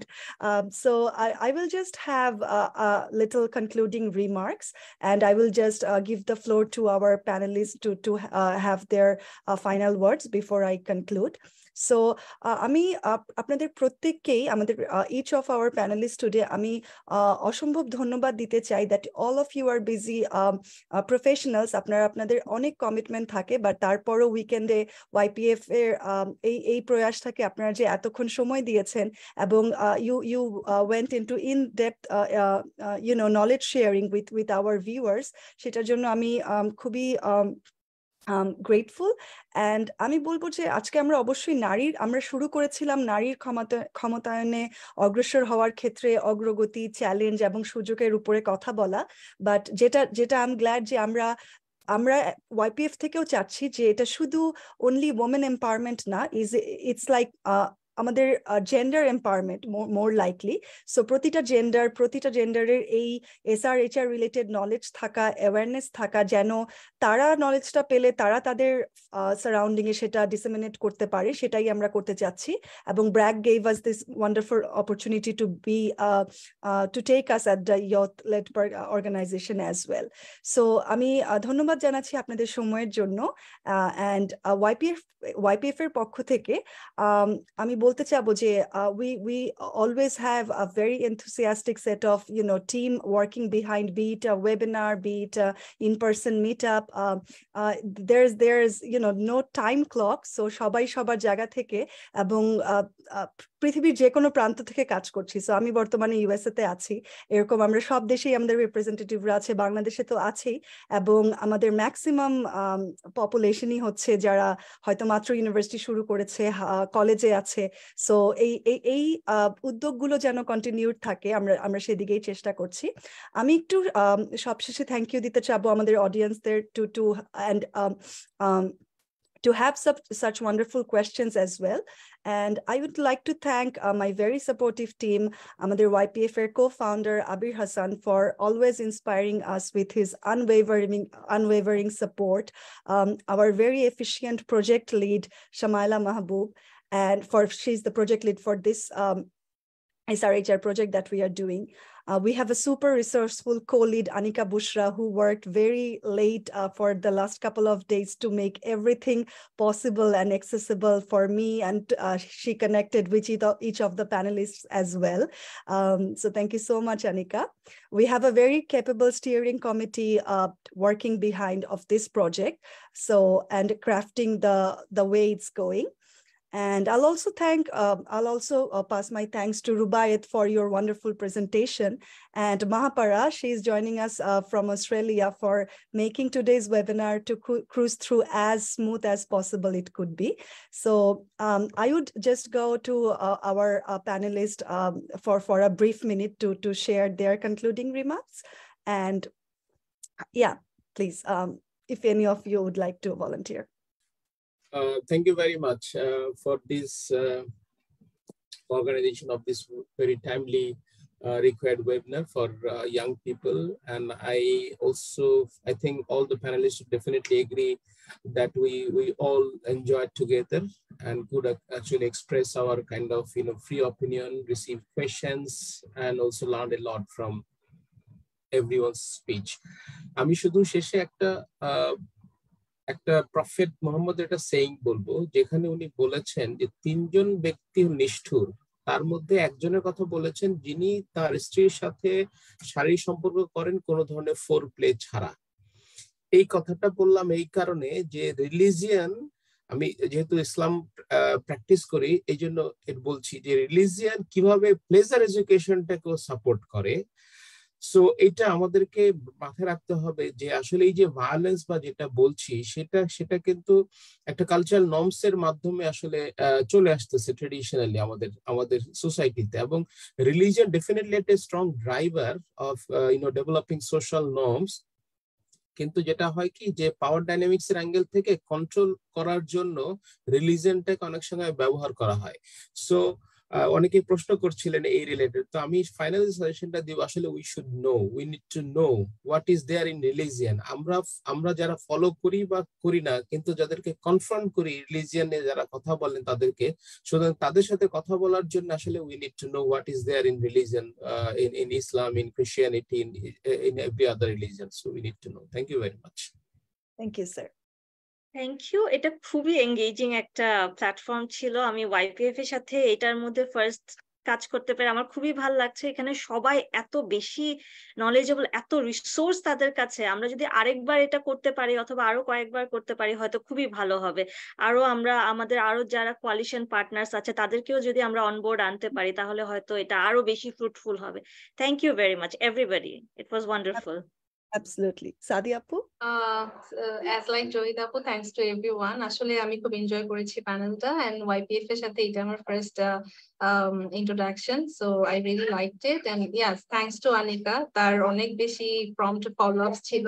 আমি just last একটা কথাই বলতে চাই, as আপনারা RHRN এর part and you are working with BRAC, আমি বলবো যে RHRN phase 2, RHRN phase 1 হয়েছে, so it's a already recognized platform. So a platform কে আমি request করবো, though they have specific project focuses, but try to also focus on how we can shift the power and we can actually build the youth adult partnership. I know it's one of the pillars of RHRN, যে youth adult partnership টাকে promote করা। So আমরা যখন পাওয়ারটা shift করবো and এটা এই ডিসকাশনটা policy forum গুলোতে নিয়ে আসা, otherwise আমরা আসলে meaningful youth engagement ensure করতে পারবো না, which is the main goal of RHRN. So I am really happy YPF is there and other youth organizations are there. And as FP 2030, I don't know how much support we can provide as implementing organization, but if there is anything that we can do at global level or regional level, we'll try our best. Please do reach out to us. Thank you so much. Yasin আপু? প্রথমত সকলকে ধন্যবাদ দিতে চাই, এটা আসলে আমার জন্য অনেক বড় একটা সুযোগ ছিল। এই প্যানেল ডিসকাশন থেকে আমি অনেক ইনফরমেশন পেয়েছি যেটা আমি এখন আমার কাজে লাগাতে পারবো, যেহেতু আমার SRHR এ কাজ করার অভিজ্ঞতা খুব বেশি দিনের না, কিন্তু এটা থেকে আর কি আমি মনে হচ্ছে যে এটা আমার জন্য অনেক হেল্পফুল হয়েছে। ধন্যবাদ। That's so good to know. Amir sir? Thank you, YPF কে আমাকে মানে এই এখানে ওয়েবিনারে কানেক্টেড হওয়ার জন্য। আসলে আমার যেহেতু আমি একাডেমিক ফিল্ডে কাজ করি primarily, so actually practical oriented কাজ করার আমাদের সুযোগটা আসলে ওইভাবে হয় না, but it's wonderful to know. আমার জন্য এটা একটা আই ওপেনিং একটা ইয়ে ছিল, এবং যেই কানেকশন বা ব্রিজিং এর কথা আমরা সবসময় বলি যে একাডেমিশিয়ানদের সাথে আসলে যারা কাজ করছেন, যারা ডেভেলপমেন্ট প্র্যাকটিশনার, তাদের যে একটা মেলবন্ধন থাকাটা খুবই গুরুত্বপূর্ণ বিষয়। এই জিনিসটা আমি নতুন করে রিয়েলাইজ করলাম, and I wish YPF all the very best and also the other organizations যারা যারা আছেন এখানে প্যানেলিস্ট এবং যারা পার্টিসিপেন্ট হিসেবে ছিলেন, সবাইকে অসংখ্য ধন্যবাদ পেশেন্টলি ডিসকাশন এবং আলোচনা শোনার জন্য। Thank you. Thank you so much, sir. Thank you once again for joining and appreciating the efforts. And we hope to, be under, in a form of webinar or any other form আমাদের হয়তো আবার দেখা হবে। So thank you so much for your time and have a wonderful rest of your day or night depending on whether where you are right now. So আমি আজকের সেশনটা conclude করছি। Thank you so much. Good night.